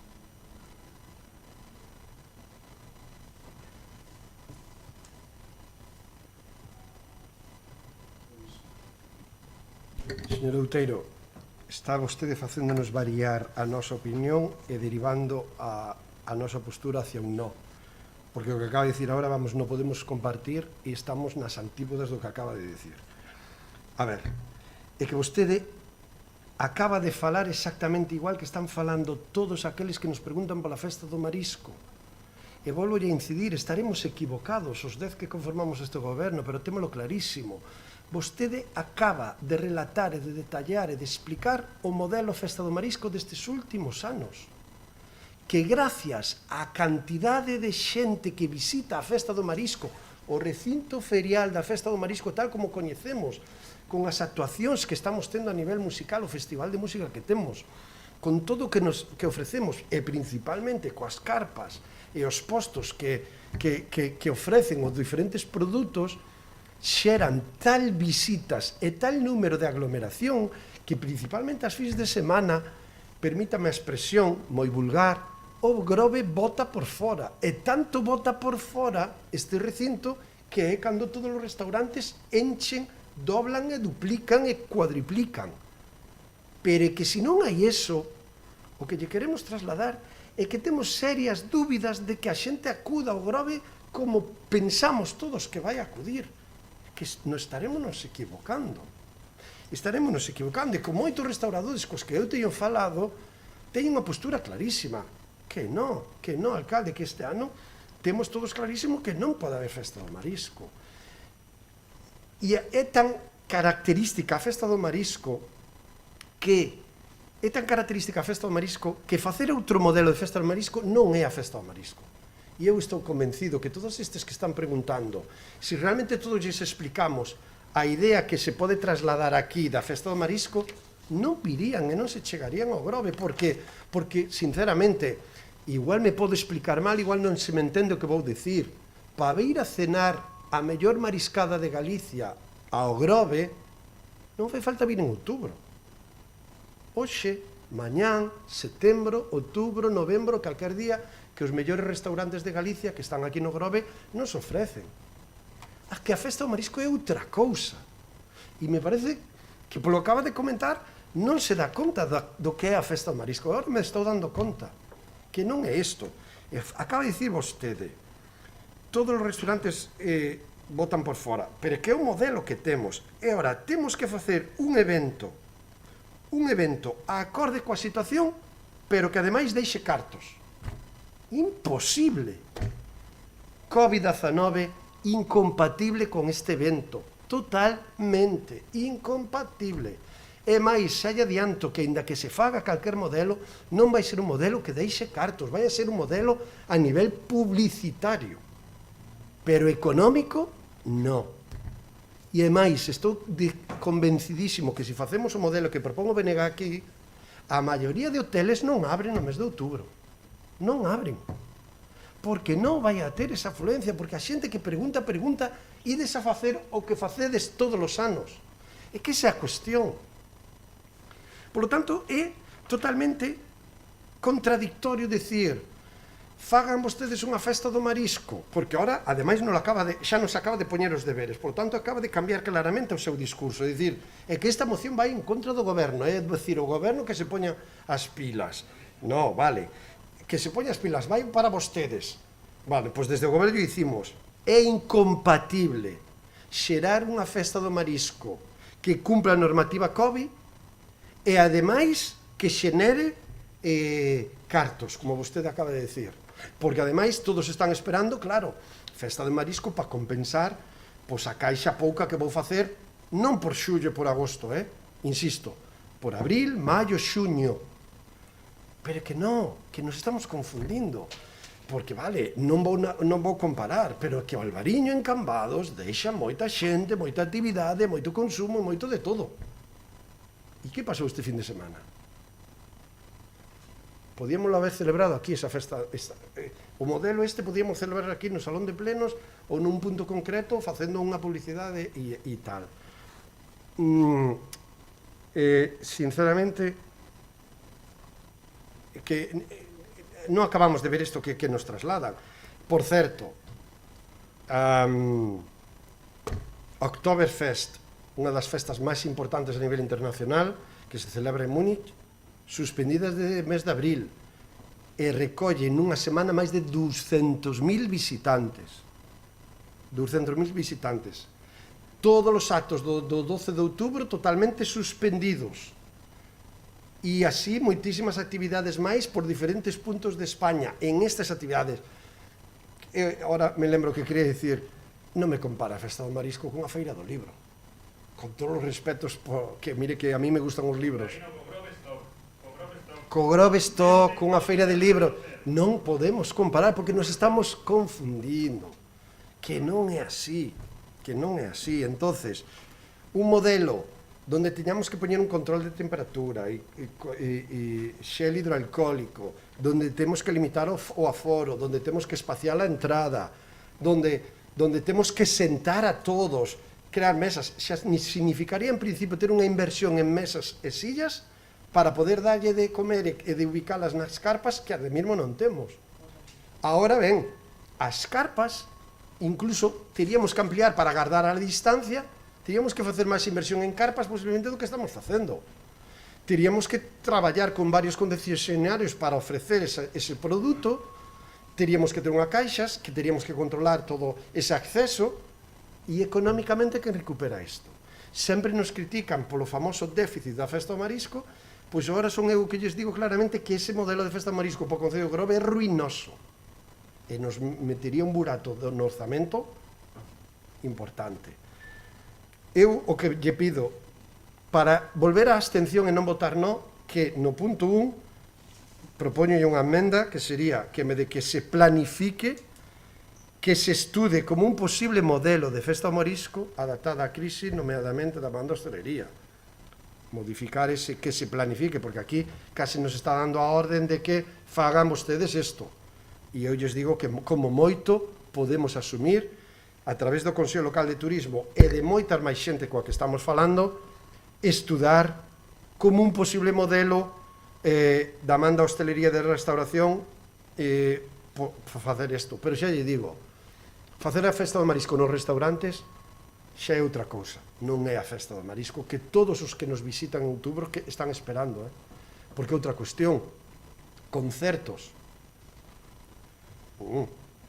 Estes días os xoves musicales, o sábado pasado, día 25 de xullo, tivemos un concerto que hubo xente, este sábado volvemos a ter un concerto de un grupo que pode sonar un pouco, pero son, como poden ver, 200 asentos, guardando moitísima distancia, xente de pé guardando a distancia, e todos con máscara, é, digamos, o contrapunto ou o contrario do que é festa. E a Festa do Marisco, ante todo, é festa. E eu creo que o gran éxito da Festa do Marisco é porque a xente que ven ao Grove eses días ven a festa, festa con mayúsculas.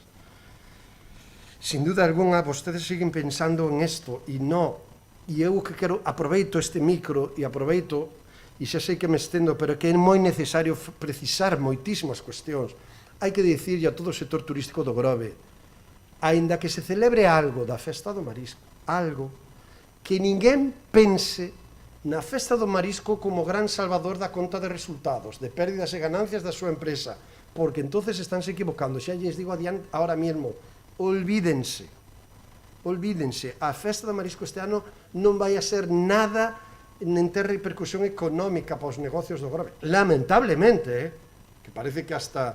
No, lamentablemente, pero é que a realidade que nos toca vivir. E, por certo, isto de que temos controlado o COVID, está todo dominado, o que veña, máis ou menos o vamos a saber xestionar, e dar esa idea de que podemos celebrar unha festa masiva como a Festa do Marisco, perigoso, perigoso, perigoso, moi perigoso, porque así están vindo todo o que está vindo agora.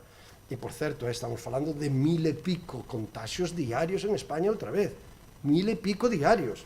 É dicir, esta curva empeza a subir outra vez, Certo é, asintomáticos, máis leves, poñámoslle todos as condicionantes que queramos, pero PCRs positivos, miles, máis de 1000 diarios desde o último mes.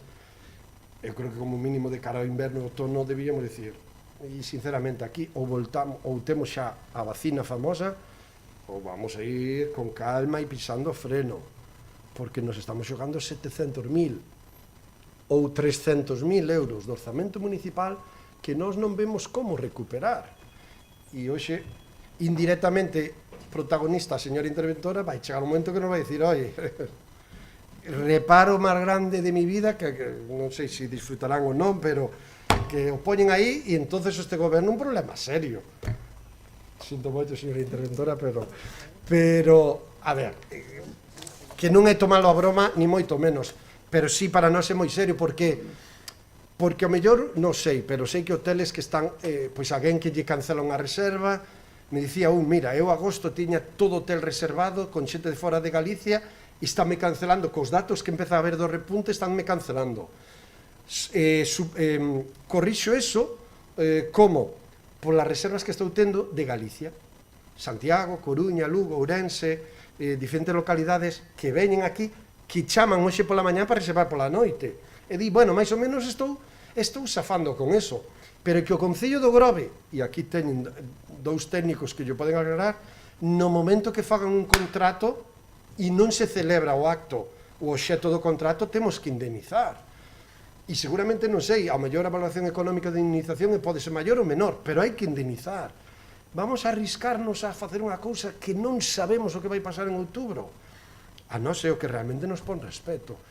Vostede poderá dicir o que queira, que estamos de brazos caídos ou non. É que nós non podemos planificar a día de hoxe o Concello do Grove máis alá que deste mes de agosto. E o que pase en setembro, esperemos que vaya na boa senda. Miren, non é por sacar o debate, é que non sabemos que vai a pasar coa educación en Galicia no mes de setembro. É que non sabemos o que vai a pasar.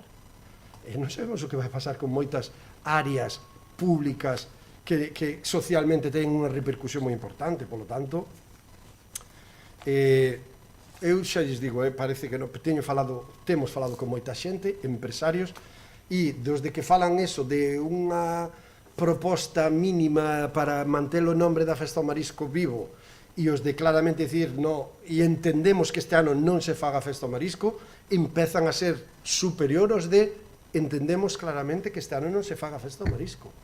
E yo podo dicir, e lle poderei dar os datos da xente que nos está trasladando, empresarios de este concello, desta vila, non?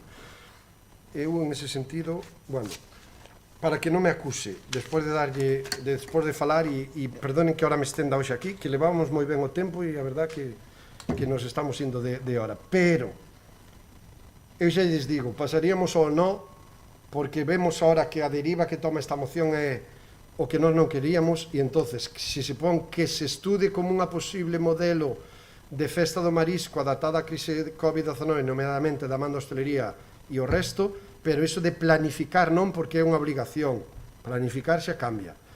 Que se estude como un posible modelo, poderíamos absternos. Se quere manter a moción así, ahora xa de adianto que vamos a votar que non, porque este modelo que xa non xenaraba dudas antes, despois de escoitar por onde va, claramente non, porque aínda que na letra pon unha cousa, no ideario colectivo estamos pensando a Festa do Marisco de sempre. E a Festa do Marisco de sempre este ano non é viable, non é posible, non nos la deixan facer pola normativa COVID. Entonces, señor Outeiro, a súa é a decisión. Ben, gústame como vostede, ante algo que está escrito, pois ten varias interpretacións sobre algo que está plasmado e escrito. Independentemente da miña intervención, cando na miña intervención xa dixen que non iba a haber o público das excursións. Sí? Por lo tanto, bueno, creo que está grabada a intervención, Permíteme que non lle quero interrumpir que está no uso da palabra, pero é que a festa marisco é moito máis que as excursións, moito máis, señor Outeiro, por sorte, Sí. Entón, e ademais vostede é experto en desdecirse, porque me acordo como a principio de xuño decía que non iba a haber praias abertas no Grove e tuvo que comela con patatas e deixar que se abriran as praias antes do que vostede decía. Por lo tanto, non interprete o que non interprete. Si cando leu a moción ao principio lle valía para que se astera, non sei en que cambia agora a segunda lectura que fai para votar en contra. Me parece que é vostede unha persoa con pouca palabra. Por lo tanto, eu, sen tocar unha letra ni unha coma, agradeciñe a súa abstención e, xa digo, quen vai decidir como se faga ou non se faga a festa do marisco aquí en este pobo é o goberno municipal deste pobo. Non, até o de agora, a oposición pouco tuvo que facer na festa do marisco, gobernando o PP e o PSOE. O PP e o PSOE. De feito, o único que facía a oposición era pedir as contas que nunca se daban, ou se daban cando xa a cousa xa nin se acordaba un. Por lo tanto, pois non acuse a oposición de intentar facer a festa do marisco a medida da oposición, senón que a festa do marisco que se faga, non se faga, se modifique, se planifique, o que queira vostede poñer aí no papel, vai ser dirixida, planificada polo goberno municipal, como foi sempre. Por lo tanto,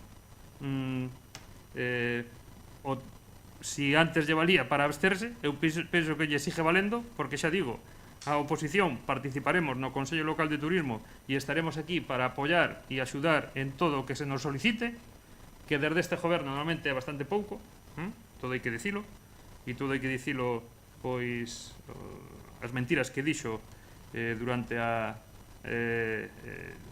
rodas de prensa do COVID, dicindo que tiña a oposición informada e consultada cando non era certo, e vostede o sabe. Por lo tanto, xa digo, esta moción é para este goberno e nas mans deste goberno será facer o que eles consideren preciso para que a festa do marisco ou evento sustitutorio ou como lle queiran chamar se realice nas datas que sexan, adaptada a esta pandemia, coas axudas e petando nas portas nas que haxa que petar e coa campaña de publicidade e de información e de concienciación que se veña dando. Por lo tanto, xa digo, a moción sigue sendo a mesma que lle valía para absterse e, pois, mantemos ese tenor. Si ben é certo que si quere añadir o da mesa do Consello Local de Turismo, pois benvido sexa, o metemos tamén aí o Consello Local de Turismo, pero non vexo eu que o que lle valía para absterse agora tamén lle valja para votar en contra. Nada máis. Ben, hai unha pedida, unha palabra, señora Castro, brevemente, porque... Sí, breve. A verdade é que lle estamos dando unhas voltas que non sei por que se lle están dando tantas voltas. É dicir, xa todos temos claro que a festa do marisco tal e como se ven celebrando é inviable. Eso xa o temos claro, pero xustificarse en que se non se fai dese xeito non vai a ser ningún éxito, nin vai a funcionar, pois, perdóneme, señor alcalde, tampouco o vexo, porque tampouco se plantexou sobre a mesa ningunha outra alternativa. Eu penso que é o suficientemente relevante para que se convoque o Consello Local de Turismo e que aí se tomen certas decisións e que non poden, digamos, limitar a súa única decisión ao feito de celebrar ou non celebrar unha festa ao marisco ou algo similar. Estamos xogando co pan de moitos dos que estamos aquí no Grove e a verdade é que deixar pasar esta oportunidade penso que non se debería deixar pasar, desde logo.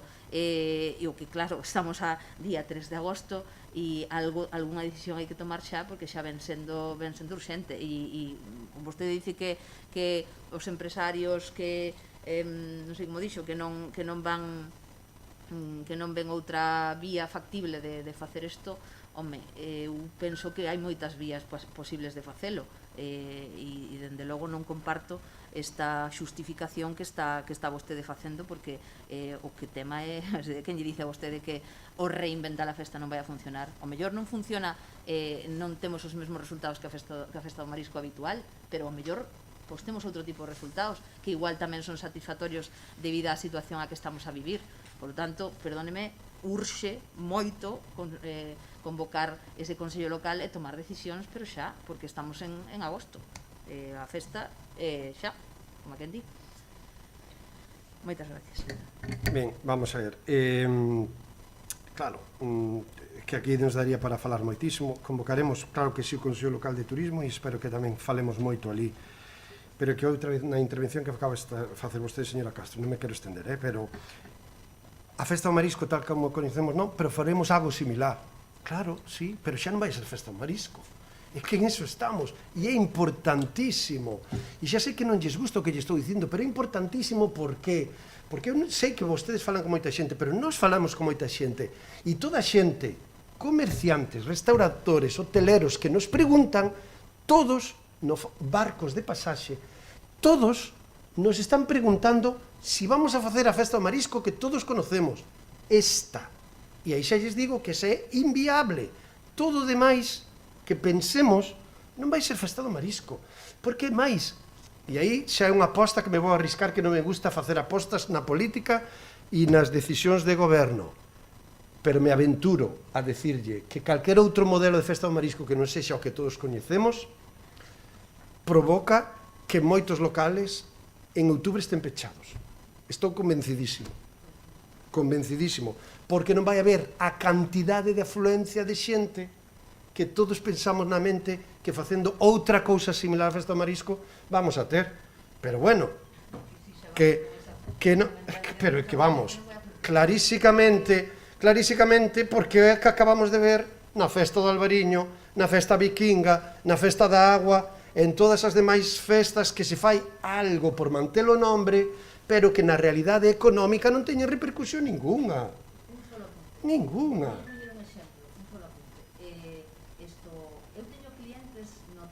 Que veñen e non veñen aquí a carta, e veñen todos os anos religiosamente na festa do marisco e non veñen a carta. Acepto yo, señora Castro, pero por favor, non nos enganemos. Os menos. Os que dicía Eladio, que estou de acordo.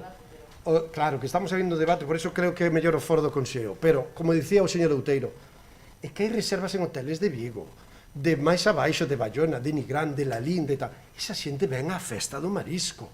Que hai algúns que sí, que habitualmente veñen sempre ao Grove e que veñen esa época e non lles gusta vir. Claro que sí, pero os menos. Os máis son os que veñen ao recinto a disfrutar. Hai que ver como están un día festivo 12, un sábado, un venres, como está a festa, como está a carpa, como está todo.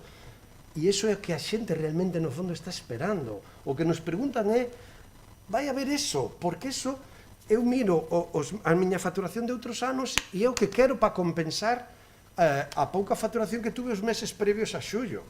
E iso todos lo sabemos, non nos podemos enganar, eso non vai haber. Que podamos pensar outra cousa, ben, pero seguramente xa non sexa festa do marisco.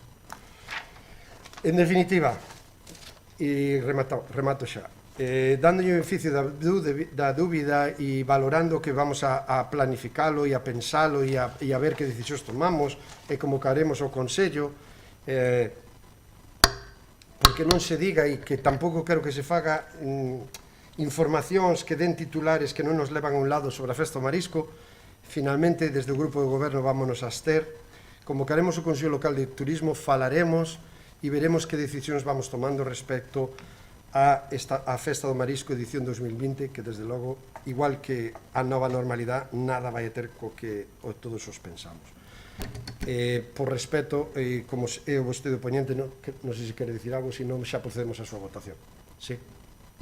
Nada máis, pois eso, esperemos que o mes de agosto que estamos pasando sexa mellor que o mes de xullo e que en outubro pois poida comer marisco do Grove e veña moitísima xente a comer marisco do Grove. Moi ben, moitas gracias. Pois procedemos á votación da moción de urxencia presentada polo BNG. Sin emenda. Moción para a celebración dunha festa ao marisco con garantías frente ao COVID-19. Votos a favor. 6. 3 e 3, 6. 2 Esquerda Unida, 2 PP, 2 BNG. Abstencións, 8. Vale. E agora xa entramos no último punto, rogos e preguntas. Polo tanto, pido ya que les que queran facer rogos e preguntas que soliciten palabra e serán contestadas na medida das nosas posibilidades. Señor Otero. Boas, algunhas van a algún concelleiro que creo que non está, pero, bueno, formularei-nas igual. No pleno de febreiro aprobamos unha moción de apoio ás traballadoras e traballadores do Casino da Toxa ante aquel temor que había de peche das instalacións do Grove, traslado a Vigo. Non volvemos a ver nada daquela, pero, ao parecer, agora chegan os rumores de que se está materializando ese desmantelamento, ese traslado a Vigo. Indican varios dos traballadores e traballadores que a empresa Luquia está incluso dando indicacións aos xogadores para que vayan mellor a Vigo, non abrindo mesas, deixando de promocionar o Grove, non sabemos se como xustificación para despois forzar un cambio de lei ou algo para poder dotar a de Vigo como a sala principal. Consideramos que esta é unha situación preocupante para o noso Concello, tanto no laboral como no económico, e por lo que pedimos que convoquen na maior brevidade ou cando poida unha reunión de voceiros co comité de empresa para ter toda a información concreta e correcta e poder tomar decisións sobre o que podamos aportar dentro da administración local, porque creemos que dentro da administración local sí se pode facer algo, entón sería bo que puderamos traballar canto antes. Segundo rogo, creo que lle vai soar, porque desde o 2016 creo que o levo repetindo todos os anos sobre esta época.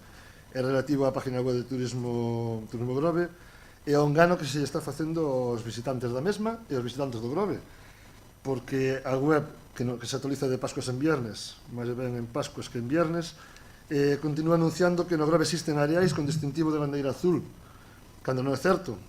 Se renunciamos ás bandeiras azuis, que estamos de acordo, podemos estar de acordo en que se renuncie esas bandeiras, renunciamos a todo o que sea relacionado coas bandeiras azuis, porque cada un que entra nesa página pensará que existen bandeiras azuis no Grove, digamos, estamos mentindo e enganando aos nosos visitantes. Esa, en base á web, queremos saber tamén como está, como quedou esa web revolucionaria que tamén se anunciou bombo e platillo no 2016, e da que a día de hoxe non se sabe nada. Entón, non é eliminar só a publicación da web de turismo, sino case que eliminen xa toda a web, porque realmente está causando máis mala imaxen que boa para o noso Concello, non? Entón, gostaríamos saber algo sobre esas cuestións. Queremos saber tamén en que estado se atopa a aplicación, a app, a Merca no Grove. Estáse traballando nela, cantos comercios entraron a formar parte da mesma, cando se ten previsto que este operativa. Entón, non sabemos, desde que ela non se volveu a anunciar nada, queremos saber como se está traballando nela. O pasado 14 de xullo aprobou por decreto da alcaldía a contratación de José Luis Narbón García para o Servicio de Asistencia Xurídica en Recursos Contencioso Administrativo contra a resolución da Dirección Xeral de Sustentabilidade da Costa do Mar, de limitación de núcleos. Queremos saber se está relacionado coa sentenza famosa que ganáramos a Costas naquele momento, se é outro recurso, se é un recurso sobre algunha cuestión que plantea a Costa, un pouco de información. Temos pedido a documentación sobre isto, que esperemos que non sexa remitida, pero si poderá contarnos un pouco de que vai este asunto. Ben, tiña a pregunta sobre a festa do marisco, creo que xa se fixo durante o debate anterior. O que sí, que se convoca ese Consello Local, si é posible, a ver se podemos ter as contas do 2019, que normalmente sobre esta época, antes desta época xa se solían dar, non sei se está pechada a conta xeral para ter xa toda esa información ou non. No pleno telemático de xuño aprobouse unha moción para iniciar o trámite de bonificación de tasas de terrazas ao negocio de hostelería, pero a día de hoxe non recibimos ningún informe ao respecto, non sabemos se se vai aplicar, se non se vai aplicar, se se iniciou ese proceso, porque era a iniciación do trámite. Non sabemos nada ao respecto, e creo que os hosteleiros tampouco saben se lle vai a cobrar ou non. Tamén queremos saber se se tramitou a petición a Portos de Galicia e Costas do Estado para que bonifiquen a parte que se poñía na moción, que creo que era o máximo que puderan. Xa, continuando con este tema das terrazas, tamén pedirlle que deixe de mentirnos a nós e máis aos veciños, porque creo que ata en 2 ocasións indicou vostede que a un negocio local se lle permitiu aumentar as terrazas, creo que me poden confirmar os compañeiros, que se permitiu aumentar a terraza mentre estábamos no estado de alarma, e que se lle remataba ese permiso ao terminar o estado de alarma, e que lle iba a recordar que ese acordo tiña que cumprilo, e a outra que se lle advertira hasta en 3 ocasións que o cerrado que tiña non cumplía a estética e que se iba a multar. A día de hoxe, isto hai máis dun mes. A día de hoxe, as 2 terrazas, non sei se se lle dou un permiso, por exemplo, a das terrazas, que non me parecería mal o do aumento da terraza, pero outro, creo que fomos todos estábamos conformes en que non cumpría a estética, que iba a sancionalo. A día de hoxe sigue montada da mesma maneira, non sei cal é a razón. Entón, se vai aplicar a ordenanza, aplique, se non digo que vai aplicar o criterio, pero deixe de mentirnos, dicirnos unha cousa a nós e despois que non sexa. Este iba dirixido ao Concello de Deportes, queríamos saber, sabe se alguén me pode responder, ou se non, noutro momento que me responda, cando ten previsto convocar o Consello Local de Deportes, porque vai máis dun ano do novo mandato e o Consello Sectorial sigue sen renovar os cargos, os representantes, como marca o estatuto, non? Certo é que tiña intención de facelo sobre febreiro, acabalo entroido, ben o Covid, pero houve tempo, agora creo que xa podemos retomar ese asunto. Tamén, no pasado pleno, este voceiro formulou unha serie de preguntas relacionadas coas restriccións das pistas de pádel do noso Concello, peche da terceira pista, peche de vestidarios. Indicousenos que todas elas foran consensuadas co club local nunha reunión mantida nesta mesma sala, pero a semana pasada vimos unhas declaracións do club de pádel onde desmentían todo isto, que decían que estuveron nesa reunión, pero que as decisións foron propias do tal, e eles tiveron que acatalas, nada máis. Entón, gustaríanos que, por favor, ou se pida perdón ou que se deixe de mentir cando se fan declaracións deste tipo, indo por riba a un club no medio. Tamén nese pleno preguntamos sobre os monitores das pistas de pádel, que polo que temos entendido xa non se lle fai contrato laboral, senón que teñen que estar dados de alta como autónomos para poder exercer ese traballo na pista. Non recibimos resposta, non sei se hoxe a recibiremos, xa que non está o Concello tampouco. Entón, gostaríamos ter información sobre eso. O 10 de xullo aprobouse tamén por decreto da alcaldía a remoción ata aquel entón xefa da Policía Local, e o día 21, 11 días despois, tamén por decreto da alcaldía, aprobouse o nomeamento de Fran Candal como novo xefe accidental da Policía Local. Tamén temos solicitada información sobre esta cuestión, pero gostaríamos saber a que atendeu ese cambio de xefe do Servicio de Policía Local, se foi un cesamento, renuncia, que sucedeu para que se dera ese cambio. En que situación se atopan a expedición de tarxetas de residentes e a identificación por cores das diferentes rúas peonís do noso Concello. En febreiro de 2018 entrou en vigor a ordenanza que indicaba que as rúas peonís iban a ter cores e tarxetas de residentes para identificar os accesos. A día de hoxe non hai, e aplaudimos a decisión de multar e empezar a tramitar multas sobre os accesos non permitidos a estas rúas, pero bueno, van 2 anos e creemos que xa sempre se nos dixo que estaban en elo, que estaban traballando nelo, pero a día de hoxe ainda non hai, incluso moitos veciños das rúas que están vixiando agora mesmo non teñen acceso a esas tarxetas, incluso despois de habelas solicitado.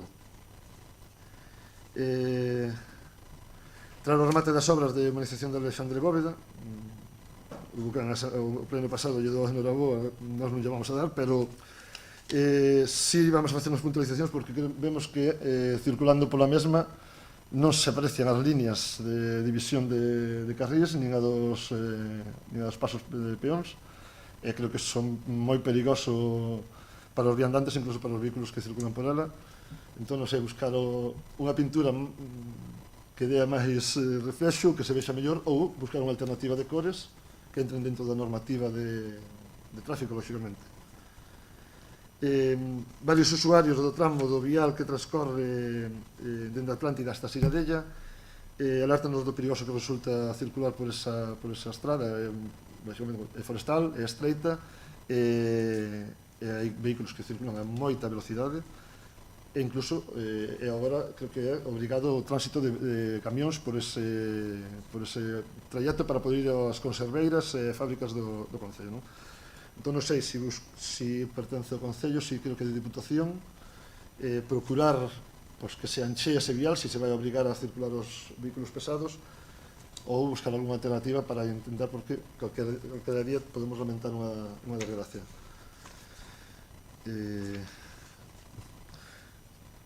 Tamén, bueno, creo que saleu nas redes estes días, na zona do Paseo de Lordelo, que existen unhas escaleiras de baixada ao mar que están destrozadas desde hai xa casi un ano. Entón, eso é máis dignos que tamén aquí na Conda Señoritas, no final, que é un dos muros de contención que están desplazados, as pedras do muro. Entón, que se lle diga, non sei se é Costas, noutros será o Portos, que solucionen eso canto antes tamén para que evitar incidentes maiores. Queremos saber en que situación, tampouco está a concelleira, en que situación se atopa o servicio de vellos tempos do noso concello, dado con Noemi, pero era anterior. Somos conscientes de que son un colectivo vulnerable, que o risco, que todas as precaucións que se tomen sempre van a ser insuficientes, non? Pero queremos saber que pasos se están dando para reactivar o servicio, como se están dando, cal é o protocolo e cantas familias se van a beneficiar coa nova normalidade, digamos. Entendemos que esta non só é necesaria, senón que é imprescindible para a liberación de moitas familias que levan varios meses aguantando esa situación solo na casa sin ter un alivio para respirar un pouco, non? Por lo que temos entendido, hoxe iba a comenzar ao principio o servicio no Monte da Vila, pero non foi así, parece que se iniciará o 10, 13, non estou seguro, pero que creo que as familias que tiñan entendido que empezaba hoxe non se lles advirtiu do cambio ou se lle advirtiu moi tarde ou non sei, cheganos unhas queixas sobre esa situación. Tamén unha das zonas que realmente ten unha problemática maior creo que é o rural, creo que sabe por onde vou agora, que somos coñecedores que hai un colectivo de San Vicente que enviou a Concellería de Igualdade e Benestar ou ao Concello sobre o 12 de xullo unha serie de propostas, incluso solicitou unha xuntanza, a día de hoxe non teñen resposta ninguna, e nin teñen concretada unha reunión. Entón, pediríamos que concreten unha reunión xa e que intenten avanzar neste aspecto. Plan de mobilidade, queremos saber que pasa co PEMUS, dende hai un ano que non temos noticias ao respecto, cando se ia crear unha mesa de traballo en torno a él, lógicamente coa alerta sanitaria non era posible, pero dende setembro ata marzo non hubo pandemia, porque agora casi todo é disculpa de pandemia, pero hubo meses anteriores que non hubo pandemia, entón tampouco eso impedía que se nos trasladara información que fora avanzando sobre o tema, non temos ningún, creo que non son único.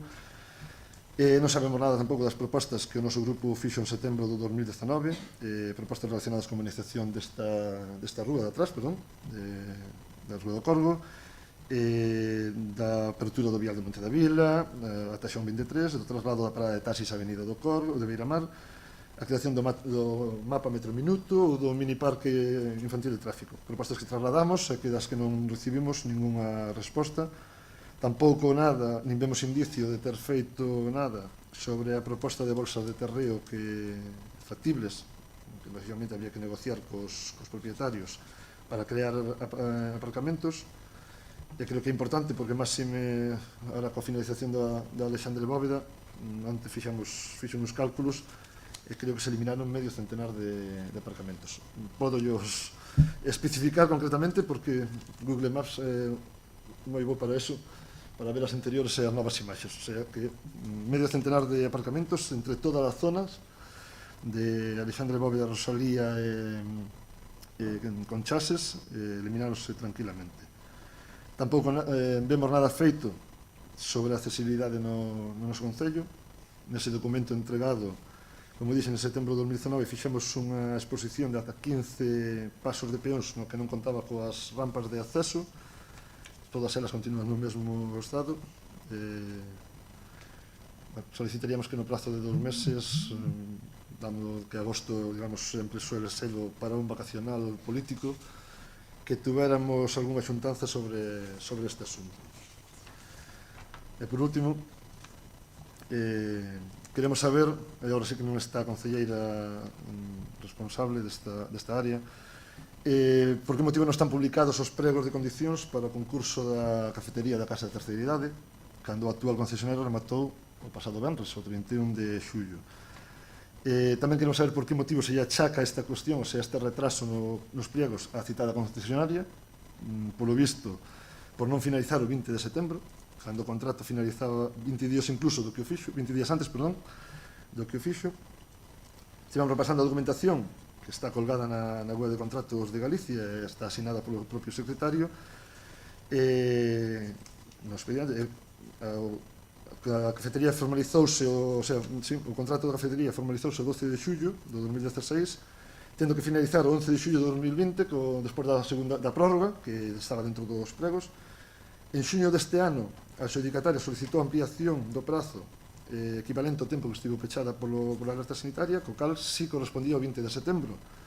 Pero, no mesmo tal, 2 días despois de recibir a notificación de que estaba aprobado, rectificou esa data pedindo o 31 de xullo. Lógicamente, 20 días incluso antes do que lle pertencía nun principio. E vostedes aprobarono en Xunta de Goberno Local do 31 de xuño.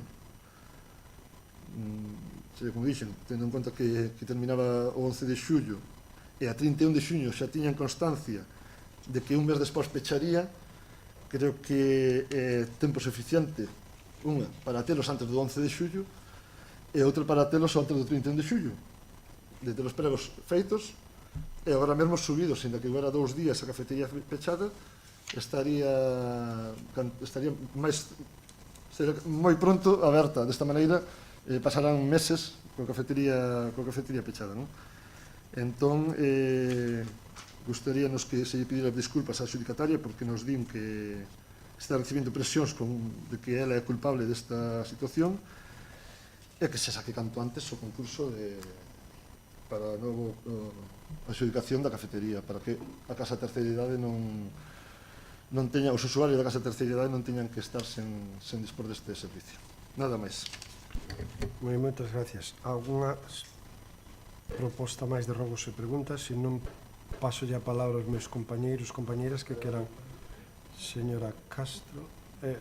Sí? É que non vai. Vale, perdón. Pois señor Outeiro, despois señora Castro. Sí, nós tamén temos unha batería de rogos.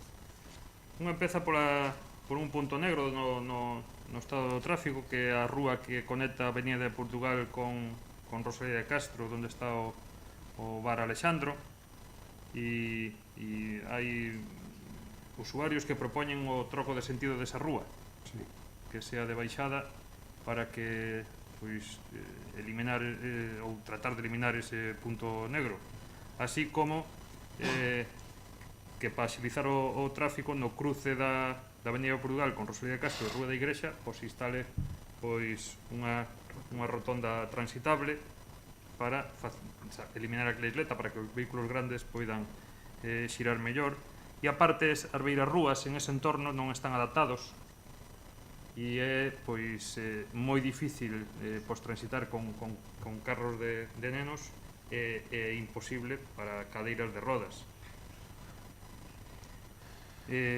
Despois tamén nos inquiriron sobre fincas de titularidade municipal, que parece que hai unha finca municipal que foi afectada agora pola rotonda de Lampáns, porque houve aí unha permuta, entón ven que se está pechando esa finca, e se o Concello ten constancia de que aí na rotonda unha das fincas, unha das esquinas afectadas é municipal, porque foi obxecto dunha permuta no seu día, polo visto.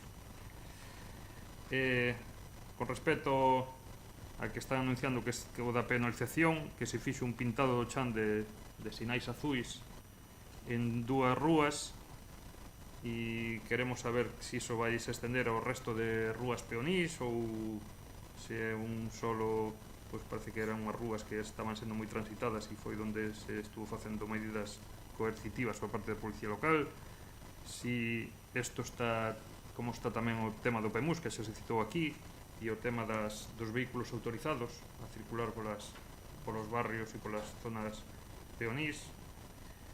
Despois tamén queremos saber se hai algunha novedade sobre Pexón, porque hai moitos visitantes que son propietarios e familias que aproveitan para pasar o verán aquí e que teñen propiedades no Grove e que están pues, traballando, vivindo fora, e saber se siguen modificando os planos ou pola contra xa hai planos definitivos.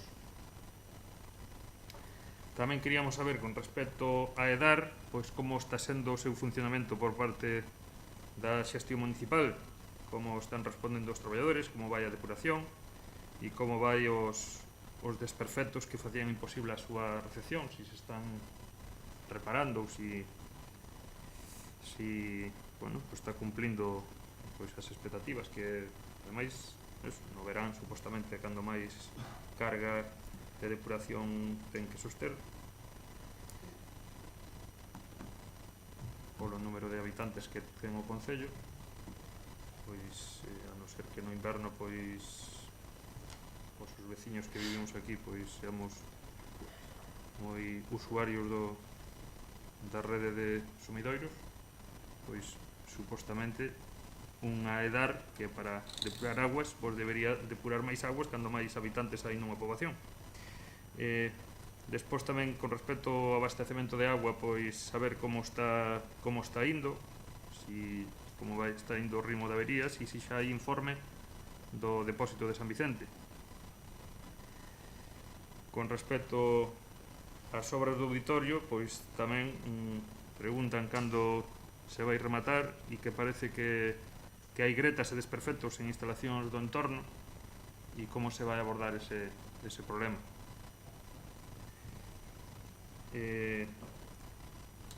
Tamén nos inquiriron por multas de tráfico na illa da Toxa en zonas de bordos brancos, que parece que hai moitísimos metros da illa que teñen eses bordos brancos, e como se está levando, si se fixeron multas selectivas ou si se está estendendo a toda a illa ou si teñen pois algunha explicación sobre esas actuacións.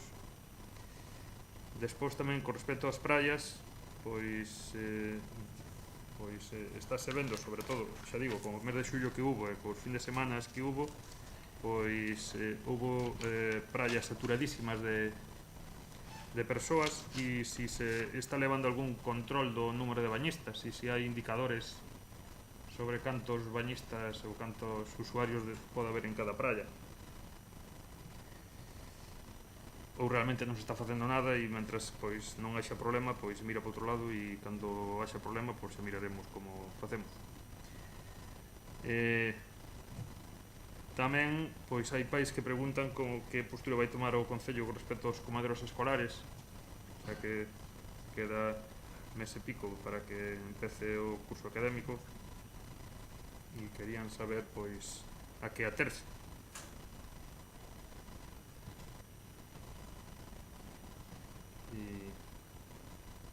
E por agora nada máis. Gracias. Moi ben.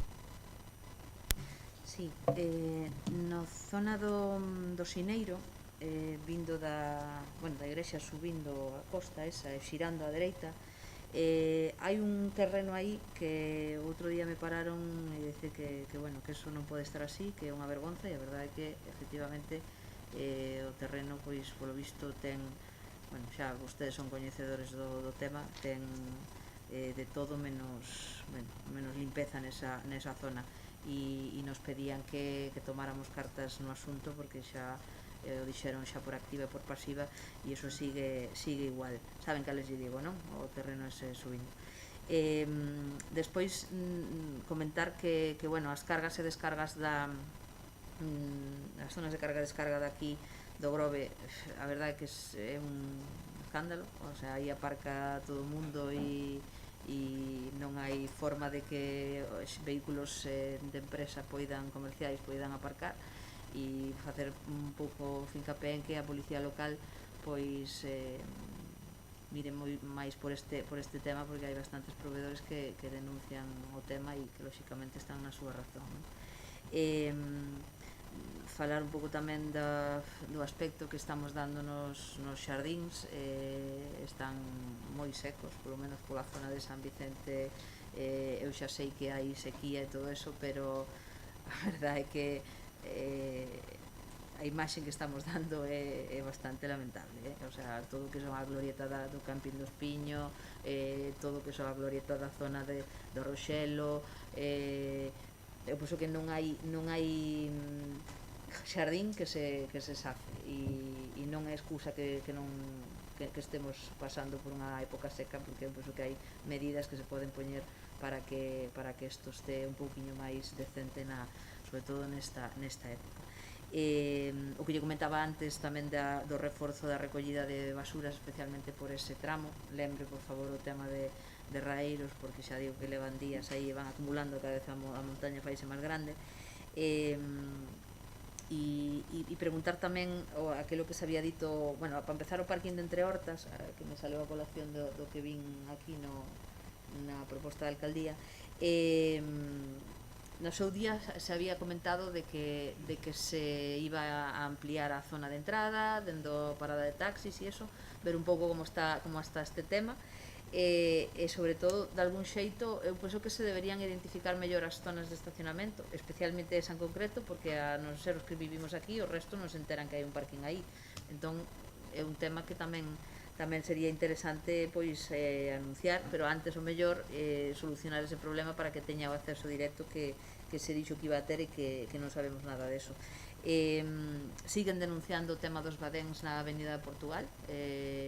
Hai moitísima xente que o comenta, que lle está destrozando os coches, e penso que isto deberíase tomar nota do tema, porque dende logo que non cumplen o que a altura exixida, especialmente o que está aquí o primeiro, casi que está cerca do cementerio.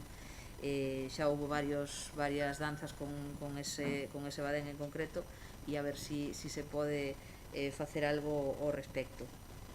Tamén preguntar en que situación está o Pexón. Se dixo que se iba a traer a pleno, xa non sei cantas veces se dixo.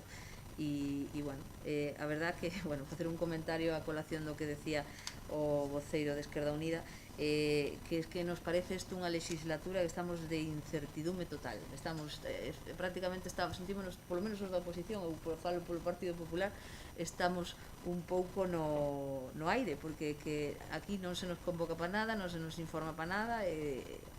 Eu penso que insistir en este tema de que sería importante para certas decisións que nos informen polo menos, e que convoquen todos esos consellos que se supón que deberían convocar varias veces no ano, e que a día de hoxe ainda non se convocaron. Nada máis, moitas gracias.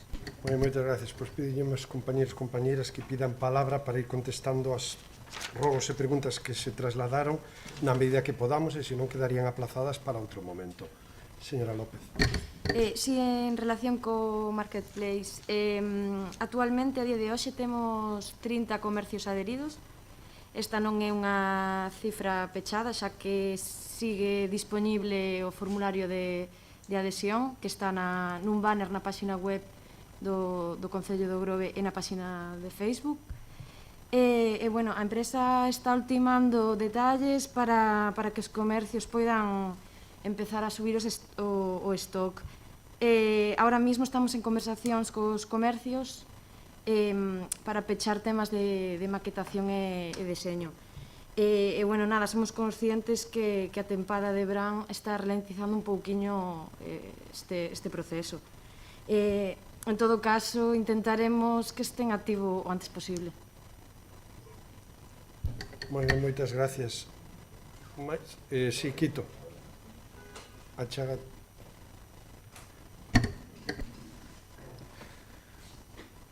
Nada, pois con vellos tempos, a verdade é iso, que as familias o levan demandando xa desde finais de xuño poder empezar co servicio.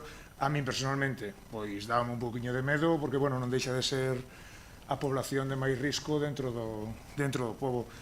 Entendo as necesidades das familias, sobre todo, bueno, algunhas demandábame que non teñen tempo nin para lavarse a cabeza, palabras textuales, de decir que claro, temos que estar con papá ou con mamá.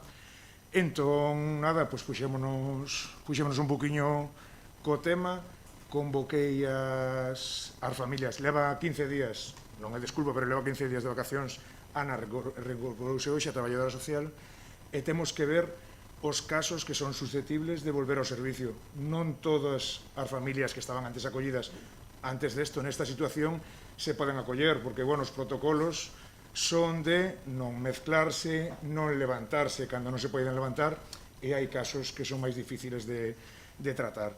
Estuve esta semana pasada coa empresa que o leva, que con Atendo, e miramos a ratio a que podíamos pasar.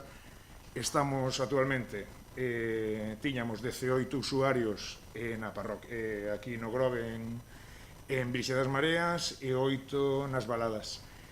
Brixe das Mareas, que é o único local que agora podemos poñer en funcionamento, aínda non está o Monte da Vila listo, porque hai que acondicionar todo o exterior, permítenos ter 12 persoas ao mesmo tempo. Hasta o momento tiñamos 24 en total, entón o que lle queremos propoñer ás familias, convocámoslos para unha reunión este venres que ven ás 8:30 aquí na Sala das Cunchas. Eu mandeilles unha mensaxe a todos de como estábamos e o que estábamos facendo, e bueno, se temos que pasar a 12 usuarios, o que llevamos a propoñer é que ninguén se quede fora, pero sí facer días alternos. Digo, non queremos excluir a nadie que o teña. Eles decían que necesitan tamén un alivio. Moitos decían que, aínda que fora un día a semana, pero que necesitaban un día para poder, bueno, pois gestionar as súas cousas e verse un poquinho máis libres. Non só demandan, por suposto, estar as familias libres, sino din que durante estes 5 meses moitos dos usuarios se ven deteriorados porque, bueno, hai moita menos estimulación, entón o que queremos solucionar. En principio, eso, vamos a propoñer días alternos, se ao final veñen os 24, que tamén, igual algunha familia decide non retomar a actividade mentras isto non pase ou non hai a vacina ou que sexa. Pero, bueno, polo menos propoñer días alternos e que todos poidan vir. Coa das Baladas, claro, vámoslo centralizar aquí. Algúns usuarios tamén nos decían que hai ali nas Baladas tres persoas que van andando solos as Baladas ali ao centro. Entón, se lle podíamos poñer alternativas, e se dixemos que sí, que buscaríamos a maneira de trasladalos, xa sexa con emerxencias ou a través do servicio de taxi, mentras dure este, pero que nadie iba a quedar sin servicio, viva donde viva. En canto tamén a asociación de que facía referencia antes, señor Otero, eu estuve con elas o luns pasado. No, fai 2 luns estuve coa presidenta. E sí, é verdade que demandaba xa fai un tempo que si ese non podía ser o servicio nas Baladas, que o mellor as monitoras poderan ir polos domicilios. A mí non me parecía viable, porque eles están pagando por un servicio de 20 horas. Si tuviéramos que repartirnos polos domicilios, non nos daría máis de mellor 2 horas, 4 horas por semana. Aparte que non é, desde logo, moi coherente co servicio en sí. É como se non abren as garderías, que non están abertas, e lle pedimos ás profesoras que vayan un rato por cada casa para así poder facer algo. E, por suposto, que hai que darlle solución a estes casos, porque hai moitas mulleres, sobre todo mulleres, que están atrapadas nas súas casas pola mañá traballando e pola tarde atendendo a familiares. Tamén lles dixen que a Deputación abriu unha liña de axudas para a dependencia, que eran o Grove lle pertenecían case 7.000 euros. E entón, eses 7.000 euros íbamos a transformar en horas si de asistencia a domicilio, e non para os que teñen o servicio de mañá concedido, que teñen o SAF, sino para estes casos que o mellor tiñan a ludoteca, e se non abríamos de novo vellos tempos, que si puderan asistir aos domicilios, pois para facer algún tipo de actividades ou simplemente pois charlar un rato con estas persoas. Aínda non temos concedida, saleu a proposta que había para o Grove, pero aínda non podemos recibila e xa lle pedimos tamén á empresa Atendo que si nos fixera unha proposta económica para estes 7.000 euros de cantas horas o podíamos convertir. Nada, non sei, queremos retomar canto antes, pero claro, desde Atendo xa nos dixeron que hai que haber uns protocolos, que hai que facer uns cursos para as monitoras, uns cursos específicos para o COVID, e tamén as familias teñen que recibir formación porque unha vez que traigan ao usuario terán que rellenar os datos se estuveron con outras persoas alleas ao domicilio, si tuveron algún tipo tos ou febre ou así, entón que as familias tamén teñen que ser informadas de que vai cambiar o servicio, que non é como antes de chegar coa persoa, deixar as 4 e coller as 8, sino que que o protocolo ten que cambiar un poquinho. Eso, canto antes retomaremos. E se falaba do día 3, era porque intentaba que saliera en agosto, pero non nos dou tempo. E se lle dixen o do 13, Jos, foi porque tamén en marzo se cortou o servicio o día 13 e cobrouselles todo o mes. Entón, para os que o retomaran era para non cobrarlle agosto, e así xa quedar un mes polo outro, e os que non retomen hai que devolverlle a parte proporcional, e por eso decía de continuar, por eso poñía esa fecha que hasta é rara, porque sería empezar un xoves, porque o 15 é sábado, pero así para non andar con problemas despois de devolver recibos, recibir recibos e nada máis. Nada, gracias. Sí, señora Galiñares. Teño que estar aquí. Hola, boa tarde. Ou boa noite, máis ben. A pregunta era feita polo BNG, quero recordar, polo tema dos comedores escolares. Ben, se me permiten, vou baixar isto un momento para estar máis cómoda. Os comedores escolares, o que o Concello non ten competencia ningunha en canto a tema comedores. No Grove dos 4 colexios públicos, un xestiono directamente a Xunta de Galicia, entonces é a empresa que eles teñen en concesión, que teñen a mesma, pois creo que para toda Galicia, ou senón polo menos para toda a provincia de Pontevedra, a que ten que xestionar o espacio, que é o Colexio Cominiño. Nos outros 3 colexios xestionan as AMPAs. Si é certo que a semana pasada saleu unha noticia que a Federación de AMPAs da provincia de Pontevedra, e creo que incluso de toda Galicia, renunciaba a xestionar tanto comedores como Plan Madruga, por tema do protocolo que implantou a Xunta, que implantou de maneira unilateral sin contar con ninguén en absoluto. Entonces, o problema que ven é o problema de acoller o número que tiñan de rapaces dentro dos comedores, un problema de espazo. Cada AMPA vai no a xestionar no seu colexio. Das AMPAs do Grove, estaban esperando un poquinho a resolución da Federación de AMPAs, pero sí que hai polo menos unha que tiña espacio suficiente para facelo, seguramente seguirán co comedor tal cual estaban, implantando a separación entre rapaces, tema do xel e, todas as medidas. As outras dúas tiñan un problema de espazo serio.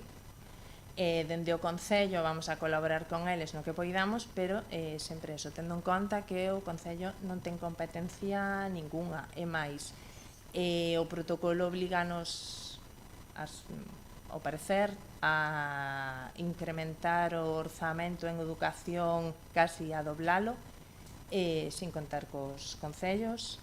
As AMPAs, ademais de facer, de separar máis os nenos, teñen que facer un protocolo que teñen que firmar os presidentes de cada AMPA, facéndose responsable das actividades tanto de comedor como de actividades extraescolares, que ten que firmar tamén unha comisión de COVID en cada colexio, que está formado obligatoriamente polo director do colexio, e o que ten que darlles a autorización final. Entonces, me parece que en moitos coles as actividades extraescolares tamén desaparecerán, e xa lle digo, o que o comedor implica que teñen que estar a 1,5 metros cada rapaz, sería doblar turnos, pero en algún comedor, vendo os usuarios que tiñan outros anos, estaban plantexando a ver cantos lle cabían, e seguramente incrementar prezos. Entón, xa será cuestión de que os pais estén dispostos a pagar o prezo que suporía.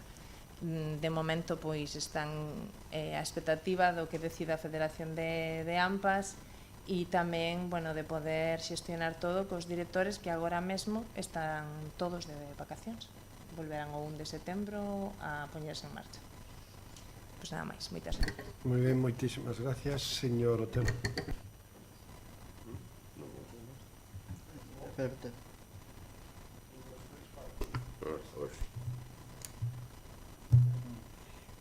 Señor Alario, na ronda de San Vicente foren 40 parcelas as que se colleron, e 39 foron cesións, e hai unha que é da Comunidade de Montes, que esa non foi cesión, foi expropiada, e penso que será esta, que será esta parcela da Comunidade de Montes, pero non se cerrouse hasta onde termina a cera, para continuar para que a xente que non fora, que cerrouse un trozo ali, pero non está cerrada a parcela. E lle queda un trozo máis, ainda queda un trozo de parcela. Eso é como foi negociado. Bueno, agora, señora Beatriz, empezamos no Carreiro. Son parcelas privadas. As que sei eu que estean mal son parcelas privadas. Non falaste do Carreiro? Sí, e son unha parcela no Carreiro que estaba sin limpiar. Entón, perdón, veñen as isletas, non teñen riego, e que procuraremos meterlle riego a todas, siquiera un punto no medio. E ao non ter riego, como pode sair? Eu sei no que están desesperantes, están moi mal, pero bueno, o ano tamén foi de moito calor a moito... Ayer non sei. Ben, señor Outero. En resposta ao señor Otero polo tema das terrazas, o que si estamos colaborando cos locales e falando con baixo informe de tesorería. Este ano só se vai a pasar ao cobro os meses de xullo e agosto, e todo aquel que solicita terraza e espacio e non hai problema pois cos veciños e todo eso, normalmente se lle está concedendo, sempre en cambio cumplan as medidas de distanciamento e do plan COVID. Isto era o que tiña por aí. No señor Outeiro, pois dicir que o pintado dos accesos ás calles peoniles empezamos pintando en 2, pero se van a pintar en todos. Ainda hoxe a mañán se estuvo marcando co equipo que ten que pintar, e se vai a pintar todos os accesos que dan ás calles peoniles, un virmen azul, co pintado como se está facendo desde o principio. E a señora Castro, polo que di o tema de recollida de basura a San Vicente, o que se lle podo dicir é que hasta o día de hoxe se reforzou o servicio, pudo ser algún caso puntual que pudera quedar aí, pero bueno, non poño en dudas, pero que o servicio está reforzado desde que empezou o verano co camión diario a San Vicente. Pode ser por un tema puntual en ese caso. E o tema de señalización de que están aparcados, bueno, pois a policía si está informada de que ten que actuar nestes casos. E me quedaba aquí algo atrás para contestar ao señor Otero, que era sobre o tema das terrazas, a imaxen das terrazas. A policía xa se pasou por ali, ten un informe policial, se informou, e agora pois terá que actuar como baixo informe. Pero se vamos á terraza que nos referimos, bueno, xa, pero nos en eso hemos informado, a policía foi ali, se levantou o expediente que tuvo que facer. Nos en ese caso ahora moito máis non podemos facer hasta que o informe estea determinado. Eu non teño máis respostas. Ben, señora Domínguez. Hola, boas noites. Eu tomo nota de todas as sugerencias con respecto ao plan de mobilidade, decirles que hasta que remata a temporada por motivos de vacacións e eso non vai a poder ser, pero bueno, seguimos traballando en él para tratar de facer as cousas que nos comprometemos a facer entre todos. A accesibilidade xa nos gustaría nos que solo houvese solo 15 pasos de peóns sin acceso. Tomamos nota para ir correxindos pouco a pouco. En canto ao abastecemento de auga, averías, pois imagínome como que en calquera municipio colindante ou están habendo os normales. Un sitio onde máis se producía era aí en Confín. Se puxo unha tubería aérea para intentar que sobre todo toda esa zona de restauración e veciños non sufriran case a diario cortes. De momento ainda ben sin incidencias. Bueno, en canto a EDAR, correxiros, se vostede me permite, señor Outeiro, a EDAR agora no verán non causa absolutamente ningún problema. A EDAR cando causa moitos problemas é no inverno. Isto é debido a que para o que está pensado é precisamente para ese tipo o tratamento de sólidos. O problema é cando veñen as choivas, temos casi todo o pobo sin separar, e aí é cando lles costa controlar os niveles da depuradora. E ao momento estamos coas xestións pertinentes, dándonos de alta, sacando lodos, analíticas, suministro eléctrico. En principio vai todo correctamente, sin alguna incidencia, pero bueno, nada saliente. Bueno, os terrenos sin limpar é certo, levan un proceso a veces que se escapa das mans dos que gestionamos, pero bueno, ahora mesmo xa hai un auxiliar de policía e un policía dedicado ao medio ambiente para tratar de solucionar todas as solicitudes que desde o Departamento de Medio Ambiente están solicitándose. Tratarei de repasar porque foron moitas as preguntas, pero bueno, en principio penso que tratarei de... bueno, con respecto ao tema do paseo de Lordelo, o paseo foi reparado en numerables ocasións, pero bueno, cada vez está máis afectado porque non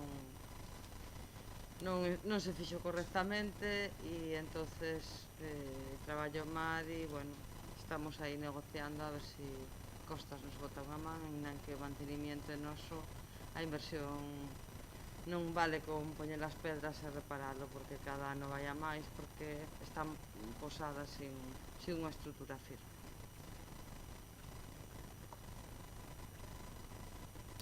Algo máis? Pois, vamos a ver, Casino Atoxa, totalmente de acordo. De feito, esta mesma mañá estaba falando con un membro do comité sobre a situación e as perspectivas que teñen, e parece que non son moi halagüeñas. Por lo tanto, solicitarei a reunión en canto me confirmen. Convocaremos a todos os voceiros para ter unha reunión co comité de empresa e ver que accións podemos tomar. Coa web de turismo, sí, é certo, xa se fixo algún cambio, sobre todo o tema das playas, pero que estábamos esperando que saga adiante o plan red.es que temos en colaboración con Sanxenxo, onde aí ten entre as accións a levar adiante o deseño de apps e de webs, sobre todo vinculadas ao turismo. Por lo tanto, estábamos esperando un pouco eso, porque nos parecía moi correcto estar gastando cartos ahora para un novo diseño dunha web de turismo Grove e en uns meses volver a facer unha nova. Pero certo que estábamos intentando programar algo moi sinxelo e que polo menos tuvera a información axeitada. O tema de José Luis Narbón e a delimitación dos núcleos é unha cuestión xurídica moi complexa para explicarlle sinceramente, pero un pequeno esbozo é: nos tiñamos ganado unha sentencia respecto á delimitación dos núcleos costeiros. Fomos a única vila de toda Galicia que ganamos digamos, o contencioso a costas no Tribunal Superior de Xusticia de Galicia. Sentencia firme, polo tanto, os 13 núcleos que defendía o Concello do Grove suponíanse que estaban salvados. Costas, nos plazos que tiña, non presentou recurso e, polo tanto, sentenza firme. Cal é a nosa sorpresa? Costas do Estado, utilizando a resolución do Tribunal Superior de Xusticia, o que fai, e vou intentar explicarme, é unha resolución paralela á anterior, analizando novamente os núcleos costeros e dicindo que, según os criterios da normativa de costas, non cumplen os requisitos de núcleos costeros, polo tanto están fora de ordenación, están fora do núcleo e os expedientes de infracción e incluso algunha orden de demolición siguen vivos, facendo unha resolución igual que a que orixinou o primeiro contencioso. Claro, o noso abogado, que é Narbón, entende que isto é unha cuestión que nunca había visto nos seus anos de carreira, e podo dicir que é unha persona moi experimentada no mundo do urbanismo. Presentamos recurso e, curiosamente, o TSJ, o Tribunal Superior de Xusticia de Galicia, que no primeiro contencioso nos dou toda a razón, en este fai unha resolución que ven algo a dicir que non nos quita razón a nós, pero que lle dá razón a Costas. Polo tanto, sentencian que non recoñecen esa delimitación de núcleos costeiros e, polo tanto, volvemos á situación original, donde os núcleos costeiros volven a estar totalmente en situación grave a nivel urbanístico. E, desde logo, despois da resolución, e cando foi firme, nos a recurrimos e agora non nos queda outra vía que acudir ao Supremo, e é no que estamos ahora mesmo, con non moitas esperanzas, e a partir de aí ver que solución se lle pode dar, pero desde logo o que tiñamos ganado e que era firme, dou toda a volta e ahora mesmo hai outra resolución judicial que nos di todo o contrario do que nos había dito ao principio. Polo tanto, parece moi sorprendente que un Tribunal Superior de Xusticia de Galicia cambia o ponente que fai unha resolución porque se xubila, ven outro poñente e este poñente resolve unha cousa diferente a que se resolveu anteriormente polo mesmo tema. A min foi o que me explicaron, ou polo menos o que eu entendín, e desde logo a nivel xurídico é unha cousa totalmente excepcional. Pero esta é a situación, e a verdad, o peor de todo, que é unha situación grave respecto aos propietarios, que ao fin e ao cabo é o que interesa, non? Pero a situación é complexa. Portos de Galicia e Terrazas. Bueno, eu teño unha reunión solicitada que me acaban de conceder para a semana que ven coa presidenta de Portos de Galicia, onde tratarei, entre outros temas, o tema das terrazas no ámbito do Grove, e a ver se podemos chegar a un acordo, porque consideramos que si é necesario ter uns criterios unificados respecto ás autorizacións de terrazas e, sobre todo, ahora mesmo, sobre o tema dos cobros. O tema de deportes voulle derivar yo ao noso compañeiro de deportes. Tema de coordinación da Policía Local, si é unha potestad da Alcaldía como xefe máximo da Policía Local, por unhas diferentes circunstancias e causas, tomouse a decisión de, para mellorar a organización, coordinación e a labor do grupo da Policía Local, facer un cambio de xefe. A anterior foi cesada e se nombrou un novo xefe, intentando sacar adiante un servicio que estaba xerando diferentes interpretacións e non moi ben coordinado, e cando vemos que unha cousa non funciona, hai que intentar cambiala, e esa foi a decisión que tomamos. Respecto á expedición de tarxetas nas ruas peonís, levamos moitísimo retraso con todos estes cambios que hubo na policía. Vamos a ver se as recuperamos de cara ao outono, porque é unha das bases da peanalización de todas as ruas. Tomamos nota na señalización de Alexandre Bóveda para tomar unha señalización máis vistosa. Vial Atlántida Xiradella, pois eu onte pasei por ali, porque fui facer unha boda a Atlántida, tocome onte, domingo, e, estaba todo desbrozado, estaba ben, pero é certo que como asfalto, a zona de asfalto, o tránsito que ten ese vial necesita unha ampliación, estamos de acordo, polo tanto, trasladaremos á Diputación de Pontevedra. A cafetería de terceira idade ten máis lío do que aquí se acaba de expoñer. Polo tanto, voulle pedir a nosa compañeira titular deste área que se poña en contacto que vostede, que teña unha reunión e que yo explique tranquilamente porque entre que sí que remataba, que no, que remataba o 20 de setembro porque pediu prórroga, despois que remataba o 31 de xullo, despois que quería volver porque en agosto non sei que lle pasaba, pero ahora que estaba disposta, tomamos diferentes decisións que tuvemos que ir modificando sobre a marcha, pero insisto, vou pedir a nosa compañera que se poña en contacto con vostede que lle explique. Respecto ao sentido do vial que conecta a Avenida de Portugal con Rosalía de Castro e Val Alexandre, totalmente de acordo. De feito, falei xa co novo xefe de policía para que se produza xa o cambio de sentido, porque sinceramente, e valga a redundancia, non ten sentido manter ese sentido. Nos está xenando problemas desde que se tomou esa decisión.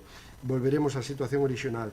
E é certo que estábamos esperando facer algún proxecto de modificación do segundo tramo de Rosalía de Castro, confluencia con a Avenida de Portugal e Rúa da Igrexa, e unha das actuacións sería modificar ese cruce e instalar, como ben decía o señor Outeiro, unha rotonda transitable tipo como a que hai a Ponte da Toxa que permita organizar moito mellor o tráfico e o tránsito, porque é verdad que é un punto negro que nos xenera moitos problemas. Pexón, pois nunha parte non lles vou quitar razón, anunciamos tantas veces que íbamos traer o Pexón ao pleno que xa non somos creíbles, pero eu sempre fago eses anuncios en base á situación do Pexón e ao que necesitamos a día de hoxe. O que necesitamos a día de hoxe son dúas cousas, o informe de urbanismo e o informe de secretaría. No momento que teñamos eses dous informes, traémoslo o Pexón a pleno. Dígoxe novamente, a nosa intención era traerlo a primeira quincena de setembro. Tuvemos unha reunión a semana pasada co equipo redactor, estaban coas ordenanzas o equipo de urbanismo do Concello de Grove e o equipo redactor. Creo que unificaron criterios e resolveron dudas de interpretación absolutamente técnicas e me confirmaban desde urbanismo que o informe estaría feito en estes días. Si iso é así, hai que trasladarlo a Secretaría, e Secretaría ten o compromiso, que ademais o establece a propia normativa, que en 10 días tiría o informe. Cumplido este procedimento, estaríamos en disposición de traerlo a pleno para a súa aprobación provisional, e lle podo garantir unha vez máis que creo que no Grove habrá moita xente que está esperando polo Pexón. Por certo, non se modificaron ningún plano, fai meses que a xente non fala do Pexón, e o único que me ven a preguntar polo Pexón é cando aprobamos. A verdad que hai unha tranquilidade e hai unha aceptación xa de que o Pexón é necesario aprobalo. Pero lle podo garantir que os 10 que conformamos o grupo de goberno estamos desexando de unha vez por todas traer o Pexón, porque para nós ver todos os días na xenda de pendientes o Pexón é unha cuestión que, se me permiten a expresión, nos consume. Por lo tanto, vamos, no primer momento que podamos traer o Pexón ao pleno, de cabeza, utilizando, sendo así moi vulgar. Auditorio, pois como saben, estamos en pleno proceso de modificación de algunhas cuestións respecto á obra. Estamos á espera de que se presenten ese modificado e que se produza o seu trámite, porque si hai algúns cambios de execución de obra que necesitan un modificado. Nos acaba de pasar o convenio novo do plan de reequilibrio novo á Diputación de Pontevedra. Como ben saben, no mes de xuño acordouse en pleno da Diputación finiquitar o antigo plan de reequilibrio porque tiña esgotadas as posibilidades de prórroga. Apróbase un novo plan de reequilibrio onde está metido o Grove, se mandou o convenio que aprobaremos agora para mandarlo á Diputación a asinar, de tal xeito que teremos un ano máis de plazo para rematar o auditorio. Respecto ás multas na Toxa, bueno, pois unha das cuestións é que entrando pola Ponte da Toxa á esquerda estaban aparcando moitísimos vehículos en esa zona, línea continua, estábamos recibindo moitas queixas de que ademais é un vial de doble sentido e cando hai os vehículos aparcados non se pode circular con fluidez e se producían verdadeiros atascos. Nos aí, ao fin e ao cabo, remitímonos á Policía Local e son eles os que sancionan e por eso se toman esas decisións. Control de playas, vamos mañá mesmo ter unha reunión para completar toda a información das playas máis pequenas hasta as máis grandes, toda a información COVID. Como ben saben, nós aquí non estamos facendo control de aforo porque defendíamos desde fai meses que o Grove ten suficientes areais para atender as demandas de todos os usuarios das playas e, curiosamente, esta mañá no Faro de Vigo, na Televisión de Galicia e outros medios de comunicación, se fan público un informe dunha consultora donde traslada que o Grove é o tercer concello de España onde menos porcentaxe de ocupación de playas temos. É dicir, que o Grove está tendo unha media do 54% do aforo das súas playas, cumplindo perfectamente e con exceso o plan COVID de aforo, sin controles, sin parcelacións e sin outras cuestións que se están tomando en outros concellos, informando e tendo as praias que temos. Polo tanto, eu creo que é unha boa nova para o turismo e para a nosa vila en ese sentido. Agora, seguimos informando, seguimos limpando con moita frecuencia os baños, temos os socorristas para informar, a policía vai regularmente facer controles de información de uso da máscara e iso nos está permitindo ao fío do que comentaban na moción o BNG de que o turismo este mes de xullo, polo menos aquí no Grove, pois está tendo un moi bo comportamento e un bo cumplimento do que é a normativa COVID. O acceso de Entre Hortas, pois seguimos aí dándolle voltas para ver se conseguimos un poucos máis de metros e mellorar totalmente ese acceso e esperamos de cara a este outono, fin de ano, poder acometer algunha actuación para cumplimentar todo o que é a mellora de acceso a Entre Hortas, e o tema dos badéns en Avenida Portugal xa foi a empresa, xa se correxiron e estamos moi atentos a cuestión dos badéns e mellorando incluso a señalización deles, pero o fundamental de todos é que todo badén se supera perfectamente se cumplen os límites de velocidade que os badéns nos impoñen. Por lo tanto, eu creo que é unha medida que controla moitísimo o tráfico e que, aínda que non discuta que podamos melloralos, bueno, aí se estamos revisando e é unha medida, creo que acertada.